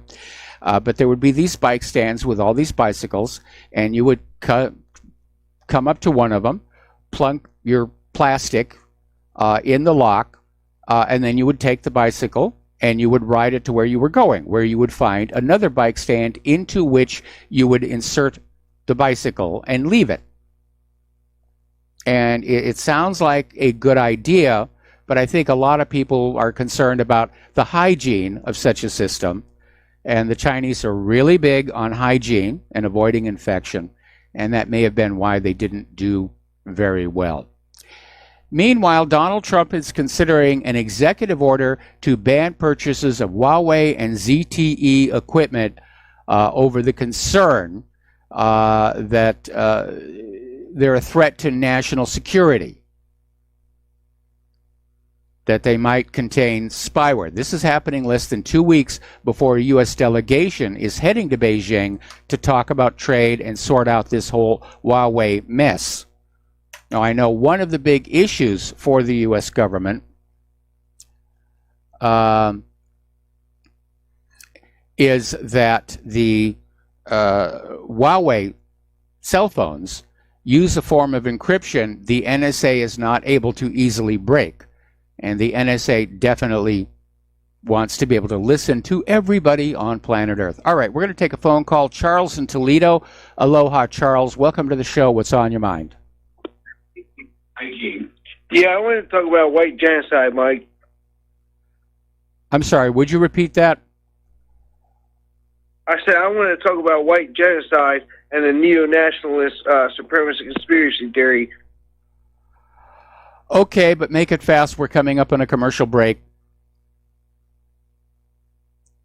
No, I'm saying if can you hold me over to the break? No, because the Lady Claire is coming on the show, and I've got more news I got to cover. You got about 25 seconds. You ever heard about David Lane? I think I've heard the name, but it may not be the same David Lane you're talking about. No, I said David Lane. Lane, no. Oh, it was coined by a high-profile white nationalist Robert Whitaker, and commonly associated with the topic of white genocide. Have you ever heard of white genocide? I've heard it being discussed by a lot of people. Charles, I'm going to have to let you go. We got to take a break for commercials, and we will be right back. And aloha, America. Welcome back to our show here. And we're talking about the economic news here. And there's been a new development in the tariff wars. As of the 30th of this month, Tokyo will begin reducing tariffs and easing quotas on products sold by the United States' largest agricultural competitors, including Australia, Canada, Chile, and New Zealand, as part of the new 11-member Comprehensive and Progressive Agreement for Trans-Pacific Partnership. Now, Trump had removed the U.S. from the TPP last year, alleging it would have crippled American manufacturers by minimizing duties on U.S. imports of automobiles. Well, this is going to really slam American farmers they're losing their markets in Japan. And it's going to be a question of where are they going to sell their products to. Between the high tariffs and the GMO issue, it looks like our agricultural sector is going to take a major hit in the coming year. Now, we talk a lot about gold and silver and having at least part of your portfolio in metals and have it under your own control here. And again, a little piece of advice, the gold coins lose their value if you eat that chocolate part out of the middle, so don't do that. But there is a new metal out there which is really taking off, and it's vanadium. And not a lot of people know about it. It's used in small amounts that strengthen steel significantly. You've probably heard of chrome vanadium steel. It's in high demand following new Chinese regulations on infrastructure and buildings. So the market for the metal is still very small, but it's definitely growing. And the supply of vanadium globally has been drawn down to nearly nothing. So it is definitely taking off for those who can acquire it and hang on to it for a bit. Now, here is an article. This came out of Investment Watch blog, and it asks, could the $38 billion given to Israel by the United States be used to feed, clothe, and shelter America's 500,000 homeless? Actually, I think there's more than 500,000, but we'll start with that. And getting out the old Hewlett-Packard calculator and running through the calculations, basically that comes to $76,000 per homeless person. That's enough to get them off the streets, get them into a rental property, probably buy a car. And it just shows that our government's priorities are not pointed at the American people. Down in Florida, a guy named Rigo Torres has set up a GoFundMe page called Support Tunnels Under Trump's Wall. And he's trying to raise money to buy shovels to dig tunnels underneath the border wall. So far, it's only collected $3,000 from just 256 people. Okay, there's the music. It's time for station identification, and we'll be back with hour number 3 and the lovely Lady Claire. And aloha, America. Welcome back to our show, hour number 3. And for those of you watching on YouTube, this gorgeous creature sitting next to me is the lovely Lady Claire, who joins us on Friday, hour number 3, and of course, especially for the last live show of 2018. And as I mentioned at the top of the show, RBN is giving the much overworked staff a holiday Monday and Tuesday. So our next live show will be Wednesday, January 2nd, 2019. Before we get into Claire's stuff, though, we do have a caller waiting on the line. Errol in the Netherlands, aloha. Welcome to the show. What's on your mind? Hello, Mike, and hello, Claire. Hello. Hello. Thank you for taking my call. I wrote something down, and maybe this is for a future movie that maybe it's going to release at science fiction. Can I read it? Real quick. Okay, real quick. What if the Earth is like a seeded egg inside a woman's womb, and that the sun is the lamp that will eventually fade and let go. I wish you a very happy 2000 and healthy 2019 and support RBN. Thank you for taking my call, Mike. And Claire, yes, keep it up. Thank you. Bye-bye. All right. Thank you very much, and Happy New Year to you as well. All righty. And before we get into the individual news items, though, this being our last live show of the year here, I think it's worth looking back. And by the way, you're welcome to call in with your look back. What was important to you in 2018? What do you think will happen in 2019? What your New Year's resolutions are? And of course, I resolved not to make stupid resolutions I have no intention of keeping. But this last year, it was a very, very rough one, starting first and foremost with your back injury in January, which you are still recovering from. Yes, I know. Then we had the Honda stolen twice. Last time it was stripped, and fortunately, we had already been saving for a newer car. We were able to get a replacement. You had a couple of bad falls that we had to deal with. And I don't know, I think there's a curse on your church, because we have lost so many people there, including two of the singers in Claire's choir died of cancer that just came out of nowhere and just like lightning took these people out. And a lot of non-choir people suffered major illnesses. Saturday we have to go visit one who just succumbed to a stroke, which I don't think he's going to recover from. There have been a lot of good things, but I think on a whole, 2018 was a real armpit of a year. You know, what can I tell you? But Mike, the way I look at it, and I've shared this with our pastor, in terms of health challenges, I am 100% pre-disastered. So I think 2019, if it's even moderately better than 2018, all will be well. Well, I'm hoping the same here because, you know, my worry was that it was the start of a trend because we are OLDER. Oh, yes. And we're at the age where things start to wear out and break. So anyway, so let's get into the news here. Okay. This is about the 2020 election. Harris, Booker, and Warren to announce their candidacies next month. And this is being done because of the enormous amount of money it takes to be elected. And corporations one has to impress. And one of the things that frustrates me greatly about the Democratic Party, and believe it or not, I have called Tom Perez's office about this.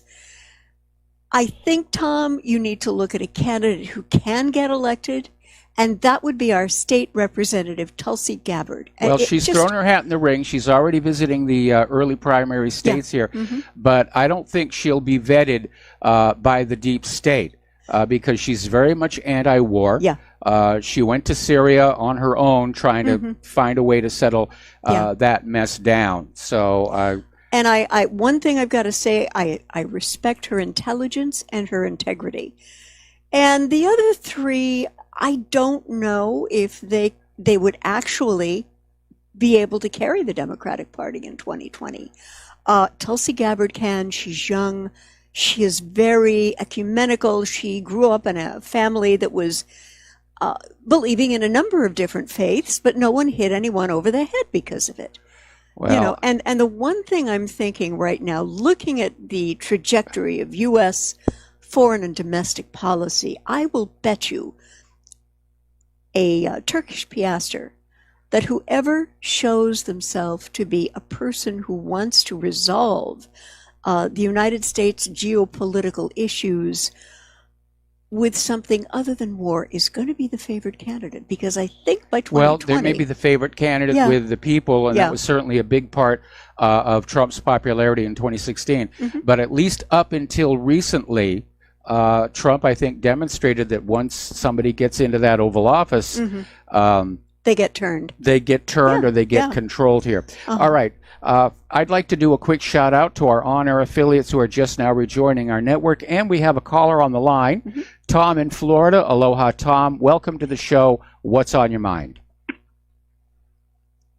Yeah, good day, Michael.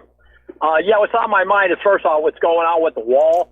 Schumer I found out that the wall in Israel is 28 foot on average height, and Schumer was us taxpayers in the United States funded, like, I believe it was close to $3 billion for their wall. Ouch. And Israel, the American taxpayers. But here, this guy Schumer doesn't want to even give Trump $1 billion to build the wall. It's disgusting. And what's going on is I was reading the Jane's Defense book about 6 months ago, Michael, and I believe that the United States gives Israel, what, $16 billion, is it? I found out it's $16 billion. Yeah, there's a total of $38 billion. It's being paid over 10 years that we know of, but there are other ways that Congress sends money to Israel that we're not supposed to look at. I mean, they'll loan money to Israel and then forgive the loan so Israel doesn't have to pay it back. Yeah. That's amazing. Yeah, Michael, and also as far as France goes with Marcon, this guy Marcon, it's not about the gas tax is one thing, but it's about all the Muslims in France. All those people demanding cars, and when in their countries in the Middle East, most of them won't even have cars.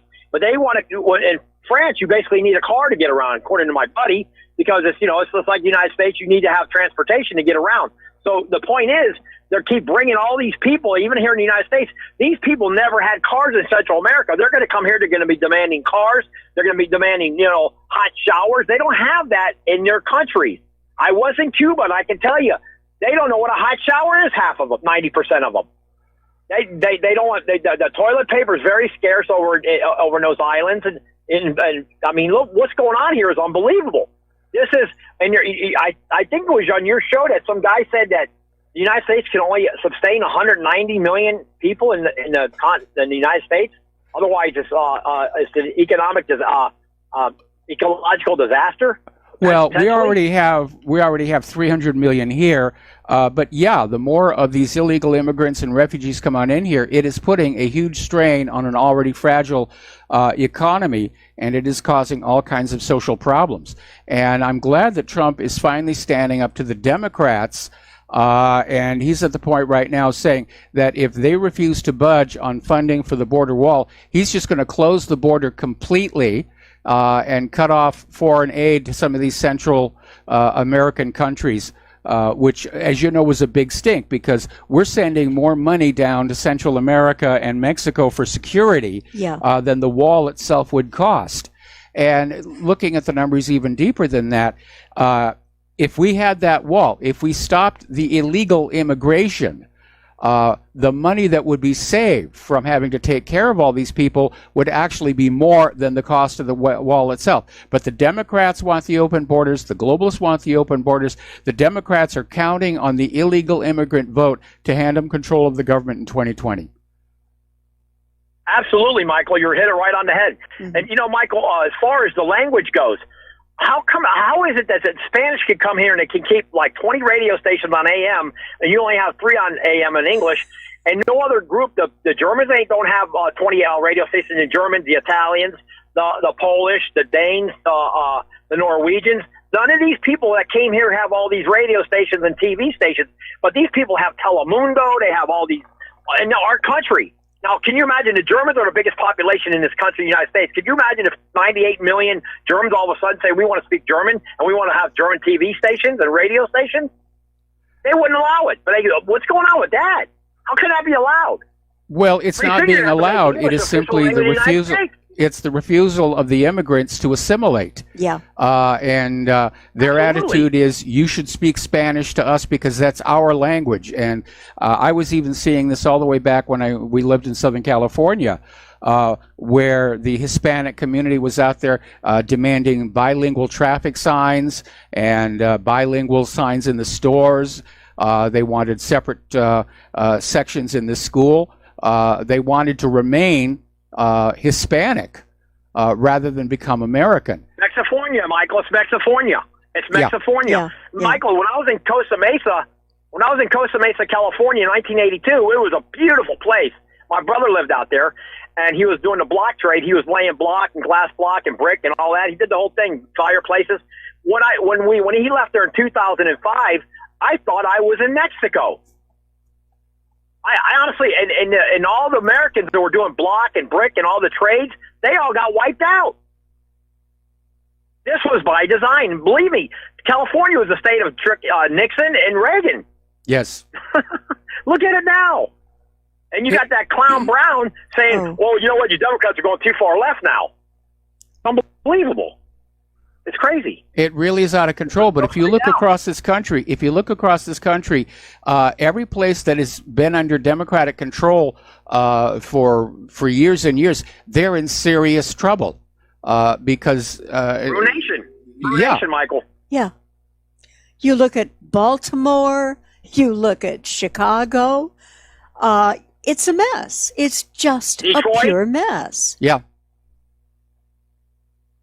No, we are an empire in decline. We're an empire in decline. Yes, sir. Well, Happy New Year, Michael. God bless you all. And you and your host, Happy New Year. You have a great New Year. All right, thanks an awful lot. Thanks an awful lot. And Happy New Year to you, John.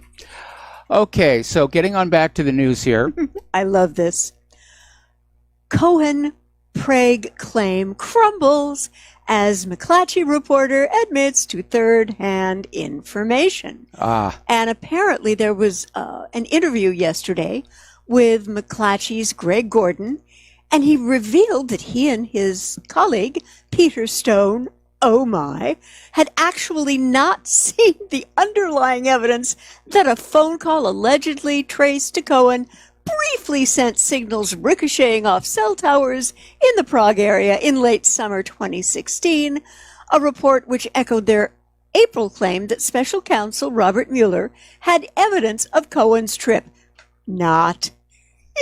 Which, according to the controversial, completely discredited Steele dossier, was to meet with Kremlin leaders inside to make arrangements to pay Russian hackers. Well, this is a major embarrassment, and of course, the reason that this all came up is Cohen's passport showed that he never went there, and so somebody came up with this thing. Well, we got his cell phone. His cell phone was pinging towers, and we don't know why it's not on his passport, but there's the proof. Well, second of all, you can spoof a cell phone.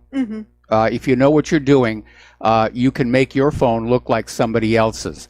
But setting that aside, clearly this was all made up. They're trying to bolster this case. I get a sense of panic coming from Mueller. Desperation on the cusp of madness. Absolutely here. I'd like to pop on over now to Zero Hedge, and if you folks haven't looked at it yet, treat yourself. Do yourself a favor. We don't always agree. We're not always seeing eye to eye. But Tyler Durden, who is the primary webmaster, does, for me, a pretty creditable job most of the time. Now, he was carrying an article about Pat Buchanan, 2020, year of the Democrats? Maybe not. And he talked a lot about this whole thing of identity politics, which has to do with race, ethnicity, and a complete, utter sense of being offended at anything, you know. And I kind of had to make the observation that identity politics can work for a while, but because of its nature as being so fractious, and it can tear people apart, and it can tear a party apart into pieces for the long term. Mike, what do you think? I absolutely agree. And these various stunts that are pulled, they work short term until people realize how they're being played. And hopefully sometime between now and the 2020 elections, we're going to have people waking up and realizing what utter nonsense all this transgender stuff was, and how different racial groups were being suckered into hating each other. They were being set up. They were being set up. They were being manipulated. That all of these groups that were fanning the flames of racism, like Black Lives Matter, they were bought and paid for by political activists to keep people stirred up. To play that identity politics. And of course, Hillary played identity politics in 2016 because the Democrats don't really have any ideas. They didn't have a platform. They didn't have a platform. And what they have been doing in these various cities, like we were saying, Baltimore, is clearly not working. And people are looking around and saying, yeah, the Democrats are really good at, rabble rousing, getting people to, get angry and offended. But the quality of life is still going down. The jobs are going away. And this very Democrat-supported open borders policy is impacting our economy. It's impacting the job market. It's causing all kinds of crime. Not to mention contagious diseases being reintroduced. Oh, yeah. I mean, diseases we have not seen in the United States for decades. And so hopefully between now and 2020, Americans are going to wake up and realize that the Democrats are so totally obsessed with just maintaining their power, their grip on power. They're not really doing anything positive for the nation and its people. And the optics are pretty lousy, and I'm going to go into this at a little bit more depth.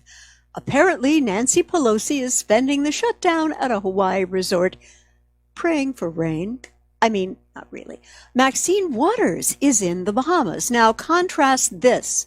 President Trump canceled his Florida trip to try to get something done and try to get a rapprochement with the Democrats. And it seems to me like Pelosi and Waters have just run away from their constituencies, who probably have some very hard questions regarding the border wall issue and the costs of illegal immigration. Now, this is why, while President Trump cancels his trip to Florida in order to break the stalemate, I think that was very noble of him. And these ladies, I mean, many of them have people who are first or second generation Americans. Many of them have worked very hard, but they know that if there is this flood of more illegals, that if they are doing something, they're going to be getting undercut, in terms of performing jobs. They absolutely are. Yeah. And, it's kind of interesting to note that the legal immigrants are getting tired of all this as well, because they're tired of being conflated with the illegals. And it's causing them all kinds of problems. Now, Congress is adjourned until next Thursday. Next Wednesday. And no, it is next Thursday. And so I can understand that Pelosi and Waters might want to skedaddle out of town. They don't want to listen to any questions about the wall. They have decided they're going to fight this thing tooth and nail, because without the flood of illegal immigrants, their election prospects in 2020 are grim. Begin to erode. They do. They do. So Donald Trump, of course, has tried to come up with some compromise plans. Pelosi dissed him, saying that Trump's latest officer was a beaded curtain. So Trump shouldn't try and compromise, okay? Because they're just going to throw it back in his face. Maxine Waters and Nancy Pelosi don't want to compromise. They want what they want when they want it. We got to take another break for commercials. We'll be right back. And aloha, America. Welcome back to our show here. And let's do a few more news stories. And then I want to sort of talk about what we're likely to see in 2019. Fine. I think that would be great. I read today that Wells Fargo has had a very, very good week. Now, you may not realize it when I tell you what the good week was, but from a standpoint of their executive offices, this was heaven on a bun. Wells Fargo agrees to pay $575 million to resolve state investigations of their business practices in all 50 states. Guys, let me get my head around this, please. What this is tantamount to a bribe by Wells Fargo to all 50 states' district attorneys to close their investigation on Wells Fargo's potentially illegal actions. This is to the attorney generals. Attorneys general, and create their own bank-hired teams to review and respond to customers' complaints about its banking and sales practices. Mike, the thing that is wrong with this picture is everything, because no one who signed off on initiating these practices goes to jail, and the bank can continue business as usual. And of course, Wells Fargo will simply take a large chunk of that $500 million off of their taxes, shifting the economic burden back onto the people. and they'll make up the rest of it by increasing fees on their customers. Yeah. So I'm wearing an appropriate T-shirt today that one of our listeners sent in. You know, that Jesse James was right. The bankers are the real outlaws. Yeah. And why anyone would continue to bank with an institution like this, the name of which should be Wells Gangsta Fargo, is a complete and utter mystery to me. I don't know why they do it. Okay, we got a caller on the line here, so we're going to go to Mark in Georgia. Aloha, Mark. Welcome to the show. What's on your mind? I think it was entirely appropriate you're contending with that guy who, when you said he's broad brushing, and he said, "No, you're saying white one." No, he's making a generalized accusation, just like people make generalized accusations against Muslims, and like they always ignore context. But the thing is, the problem is not Jews. The problem are people that feign to have a moral standard. And, Ezekiel 18 makes very clear the man who, verse 20 in particular, the man who sins is the one who dies. A father's not going to be held accountable for his son's sins, or his son's not going to suffer for his own sins. The sins of the father will be visited on the son, but that doesn't mean that they'll, but the thing is that we're all going to be accountable for our own actions. And to make an indiscriminate statement that Jews in general are the problem is completely missing the fact that Aaron Russo was a very morally sound Jew who warned us about this phony named Nick Rockefeller, warned him, and if you listen to that warning, it sounds a lot like Revelation 13. He didn't cite that passage, but actually I saw the earlier version of America Freedom Dispatch. It did not contain the reference to Revelation 13, but the later version that wound up getting released did. Yes. And so, that's the thing is that our quarrel is not with Jews, and I agree with the King of the Jews regarding Revelation 2:9 and 3:9, and what Christ himself says, they call themselves Jews but are not. And if they were legitimately Jewish, if they really did have a moral standard, that is what I mean by that, then we wouldn't be at odds with them. The problem is these people believe and behave that they're above the law. I mean that criminal element, because they unlawfully control the issuance of currency and a lot of other things that are just plain immoral. Does that make sense? Yeah, that makes a lot of sense, and that really is the issue. There are good people and there are bad people, and good people do good things, bad people do bad things. Both will often use religion as their excuse, but there are a lot of Jewish people who are, in fact, very moral. Aaron Russo was one, Rene Valente was another, which is why the rule on this show is we do not paint with a broad brush. We talk about individuals. And let's also talk about your friend in Israel, the man of peace.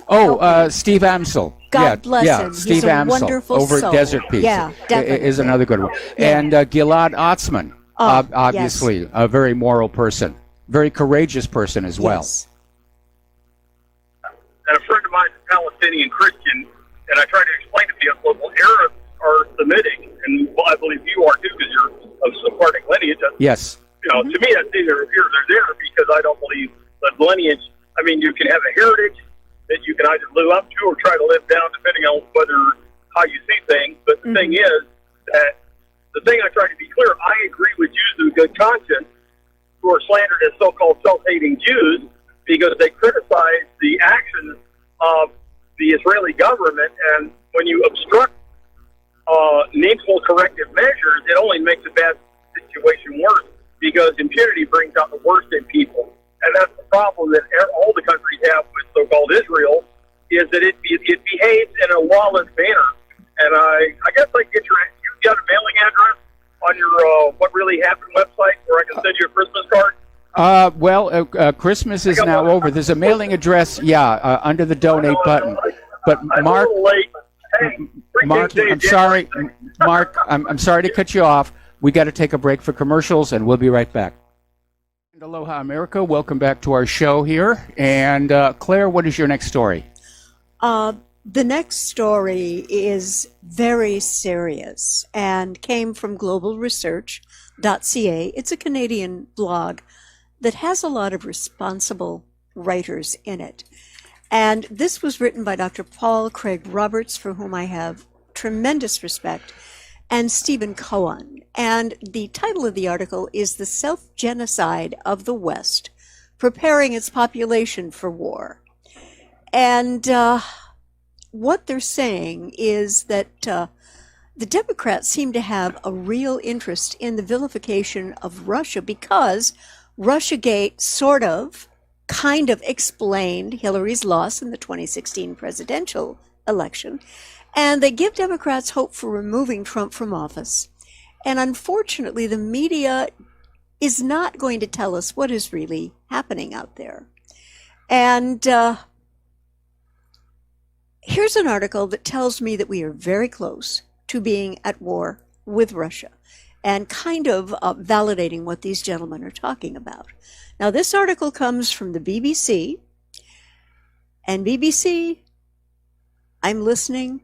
I'm watching. If you keep telling lies like this, you're going to hear about it. Well, remember, BBC is the network that announced the collapse of World Trade Center Building 7 26 minutes before it happened. All right. Now, I'm quoting this. A couple things have to be quoted. Russian forces annexed Ukraine's Crimea Peninsula in March 2014, a move condemned internationally. Crimea has a Russian-speaking majority. And now, of course, that's not what happened. No, and I'm going to get into that. Okay. Yeah, BBC has sort of sunk from delivering excellence in journalism to consistently belching its putrid, foul codswallop on the minds of its readers, constantly capitulating to the British and U.S. government's war-centric agenda over the truth. And they believe they're suffering from magical thinking. They believe that this will absolutely be received by their readers as gospel, solid fact. But I would have to politely suggest to the management of BBC that may have been a point in the past, but it's not the case at this point in the 21st century. And there are a couple of reasons why. First is that U.S. and U.K. citizens are both war-weary, war-skeptical, and looking to independent resources to actually get the news. And, well, BBC, you're going to get it. Peacefully, quietly, but you're going to get it. You lie when you use the word annexed in reference to Crimea. This never happened. And please note on this article, not even the night janitor wanted to put their names to this ridiculous story. And in light of the fact that whoever cobbled this together has a very severe case of something we talk about all the time on this show, SMD, selective memory disorder. I'm going to be very happy once again to break this down in small words that even they take can notes. understand. There'll be a quiz next class.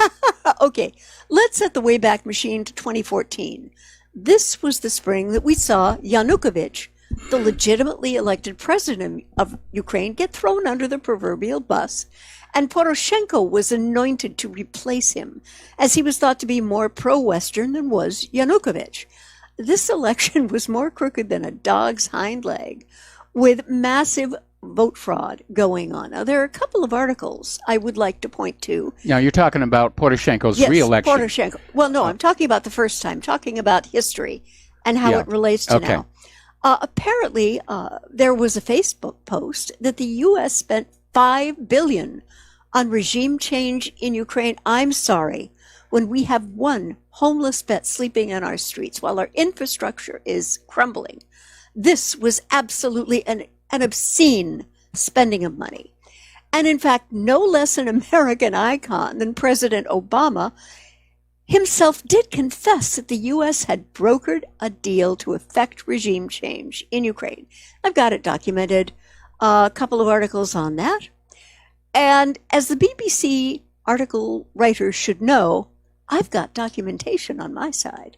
You have absolutely nothing, game over. Now, the Crimeans knew after this putsch that there was no legitimate representation in Kiev.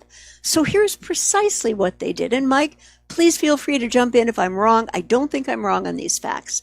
Number one, they held a free, fair, and transparent referendum after the putsch. Do we want to stay with Ukraine or should we petition the Russian Federation to join? And so they were asked, and then the Crimean people requested to become a part of the Russian Federation, and the Russian Federation accepted that. There was no annexation, folks. The A word did not appear anywhere in that. I remember when that first, because it was actually two referendums. Yeah. The first one was to secede from Ukraine. Yes. And when they announced the second referendum to merge with Russia, I remember there was all this propaganda all over the TV that Russia was invading Crimea, that there were tanks crossing the border, there were warplanes all over the place. All of it, of course, junk. Idiocy, And that's not what happened. Now, the U.S. is taking the position that they do not recognize the right of the Crimean people to vote themselves independent. Self-determination. Self-determination, even though that is part of the United Nations Universal Declaration of Human Rights, to which the United States is obligated by being a member of the United Nations. And so is the UK. And so is the UK. And so the attitude was, we don't recognize your right to do that. And they're thinking, I've mentioned this before, it's kind of on the level of a guest at a wedding saying that the bride doesn't have a right to choose that groom. Therefore, by default, the groom has kidnapped and raped the bride. Because the default position, if you don't recognize the right of Crimea to determine its own future, and they're now part of the Russian Republic, then Russia must have somehow stolen it. And of course, that is the propaganda that we get from the corporate media all the time. Russia annexed Crimea. Did not happen that way. It is a big, big, big lie. Absolutely. And we all know that demonization of a country for what it absolutely did not do, and supporting that demonization through sanctions, again, for what it absolutely did not do, are generally a prelude to a shooting war. And Mike, I've got to tell you, as you just mentioned, the US and UK are signatories to the UN Charter, which enshrines the concept of peaceful self-determination. And so, BBC, if you think you can go on lying to demonize Russia with no repercussions, I politely beg to differ. And I would strongly suggest that those still reading this rag, cloaked in its antique, tattered reputation for truth-telling, will be fact-checking in other places and will start to ignore BBC and what they say completely. You brought it on yourself, BBC. Absolutely. Okay, we're going to take a couple of phone calls here. And then we're going to talk about the coming year. We're going to start with Lenny in California. Aloha, Lenny. Welcome to the show. What's on your mind? Yes. First off, as far as the BBC is concerned, they take their talking orders from the Tavistock Institute.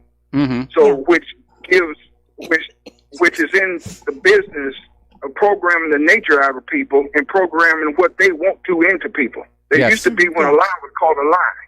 Okay, now it's called misspoke, or I misdid, or they give you these talking points, and then the human beings, being the functional or the fallenaries that they are, have a tendency just to follow along. Okay, but let me get back to what I call for, and that was about generalization.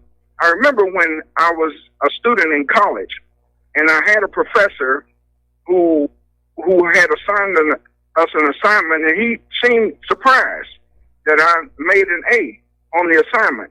So after class, he stopped me and he said, "I would like to talk with you." And he said, "Well, I have a question for you. Why can't the rest of them be like you?" And I thought to myself, here's a so-called professor in a collegiate university who's in the charge of young people's minds, yet he's using a generalization to get me, a specific person, to answer his generalized question. And I thought to myself, well, what the hell are you going to think of me if I even try and answer that? So I gave him a look to tell him, you should stop in your questioning at this point. Now, Mike, to prove my point, I remember I saw a movie years later. It was called Deep Cover, starring Lawrence Fishburne and Jeff Goldblum. Yes. And they were hiring this so-called black cop, and they asked Lawrence Fishburne in the interview, what's the difference between a black man and a so-called nigger? And Lawrence Fishburne looked at the white interviewer and said, a nigger is the one who would even bother trying to answer a stupid question like that. That was a good line. That was a good line. I want to go back to your college professor. I want to go back to your college professor. His generalization was wrong. And it does show a previous prejudice, but at the same time, I think he intended the question as a compliment. So, let's cut a little bit of slack there. Anyway, Lenny, we're getting short on... Real quick.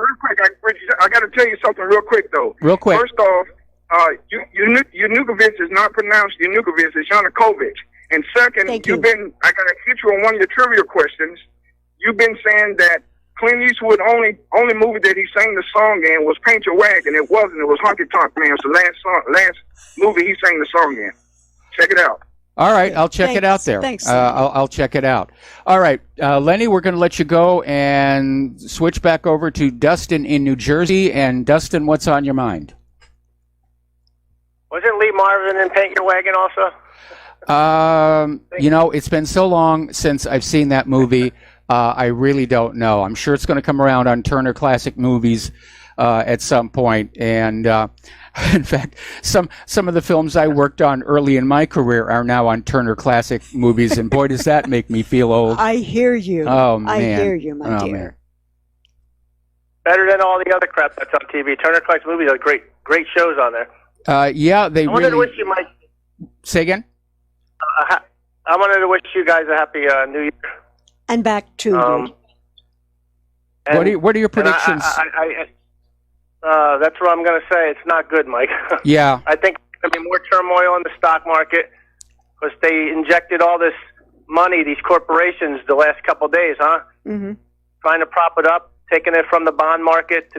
I see turmoil there, and I see more dirty tricks against Russia, Mike. I see the British, the French, and the U.S. especially, like egging them on. I just see more of the same. I don't see any good outlook.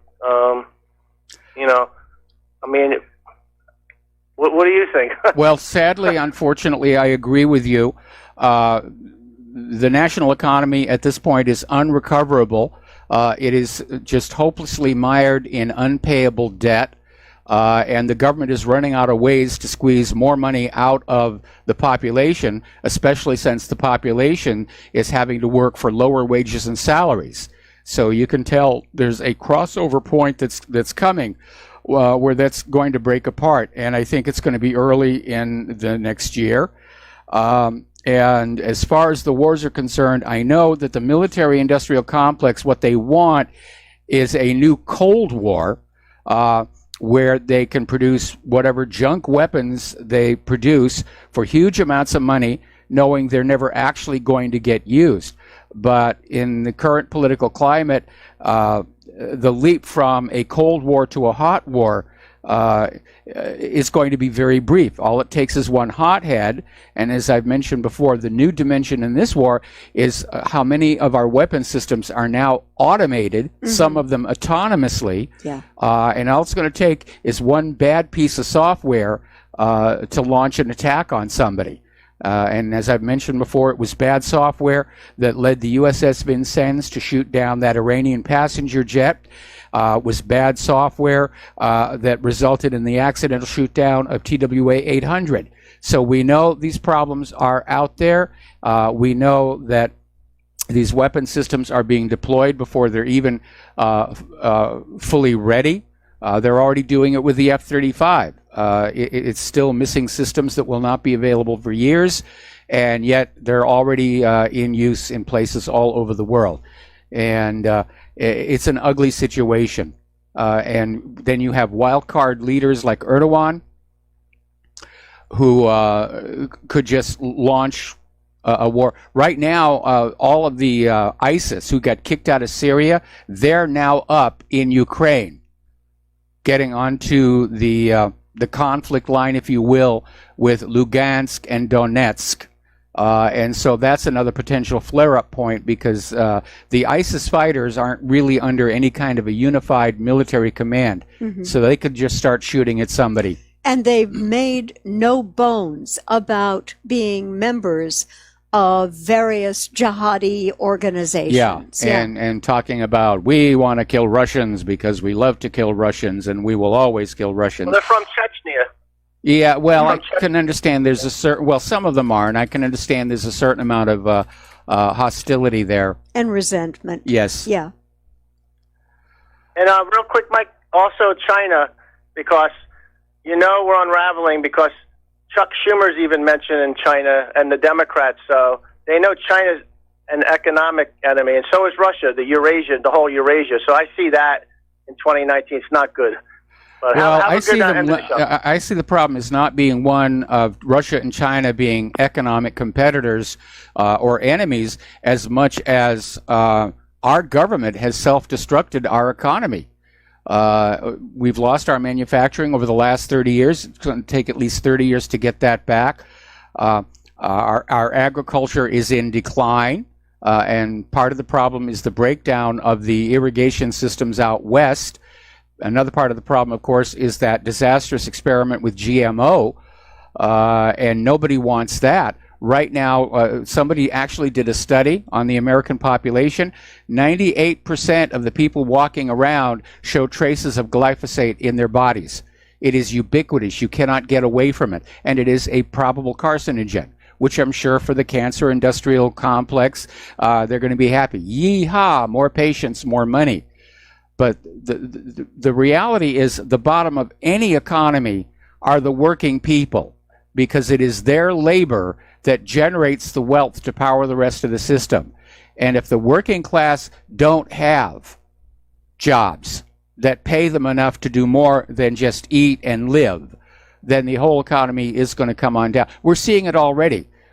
Sears is about to go bye-bye, along with other stores. Anyway, Dustin, got to let you go. Got our last commercial break here, and we'll be back with the last segment of our program after these few words.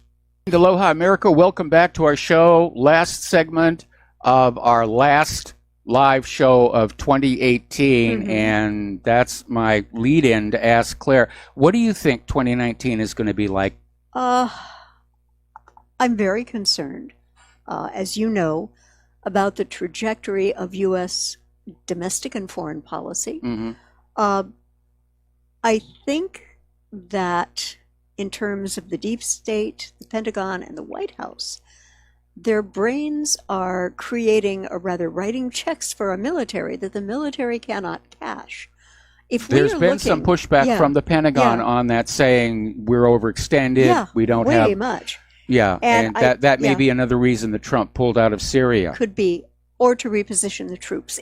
History will sort of sort that out. Yes. But I'm deeply concerned about the belligerence of the United States right now around the world, and its concept that it cannot get what it wants geopolitically without a war, and they want to drag the world back to Bretton Woods. I mean, we don't manufacture anything anybody wants to buy. Even, our defense industries are starting to lose sales to weapons companies in other countries, like again, Russia and China. China is now selling their hypersonic anti-ship missile.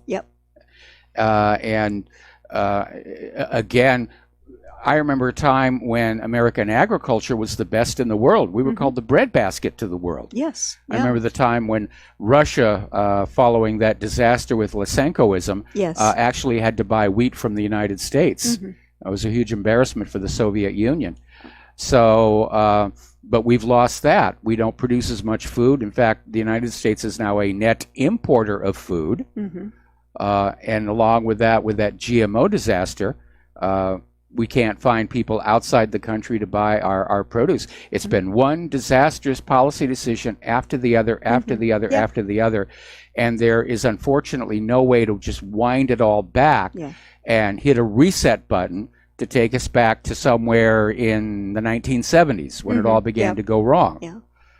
So we are an empire in decline, and 2019 could very well be the year when the United States federal government suffers a Soviet Union-style collapse, which I think would be the best thing that could happen for the American people, could be the best thing that could happen for all these countries we're currently waging war on right now. Or about to.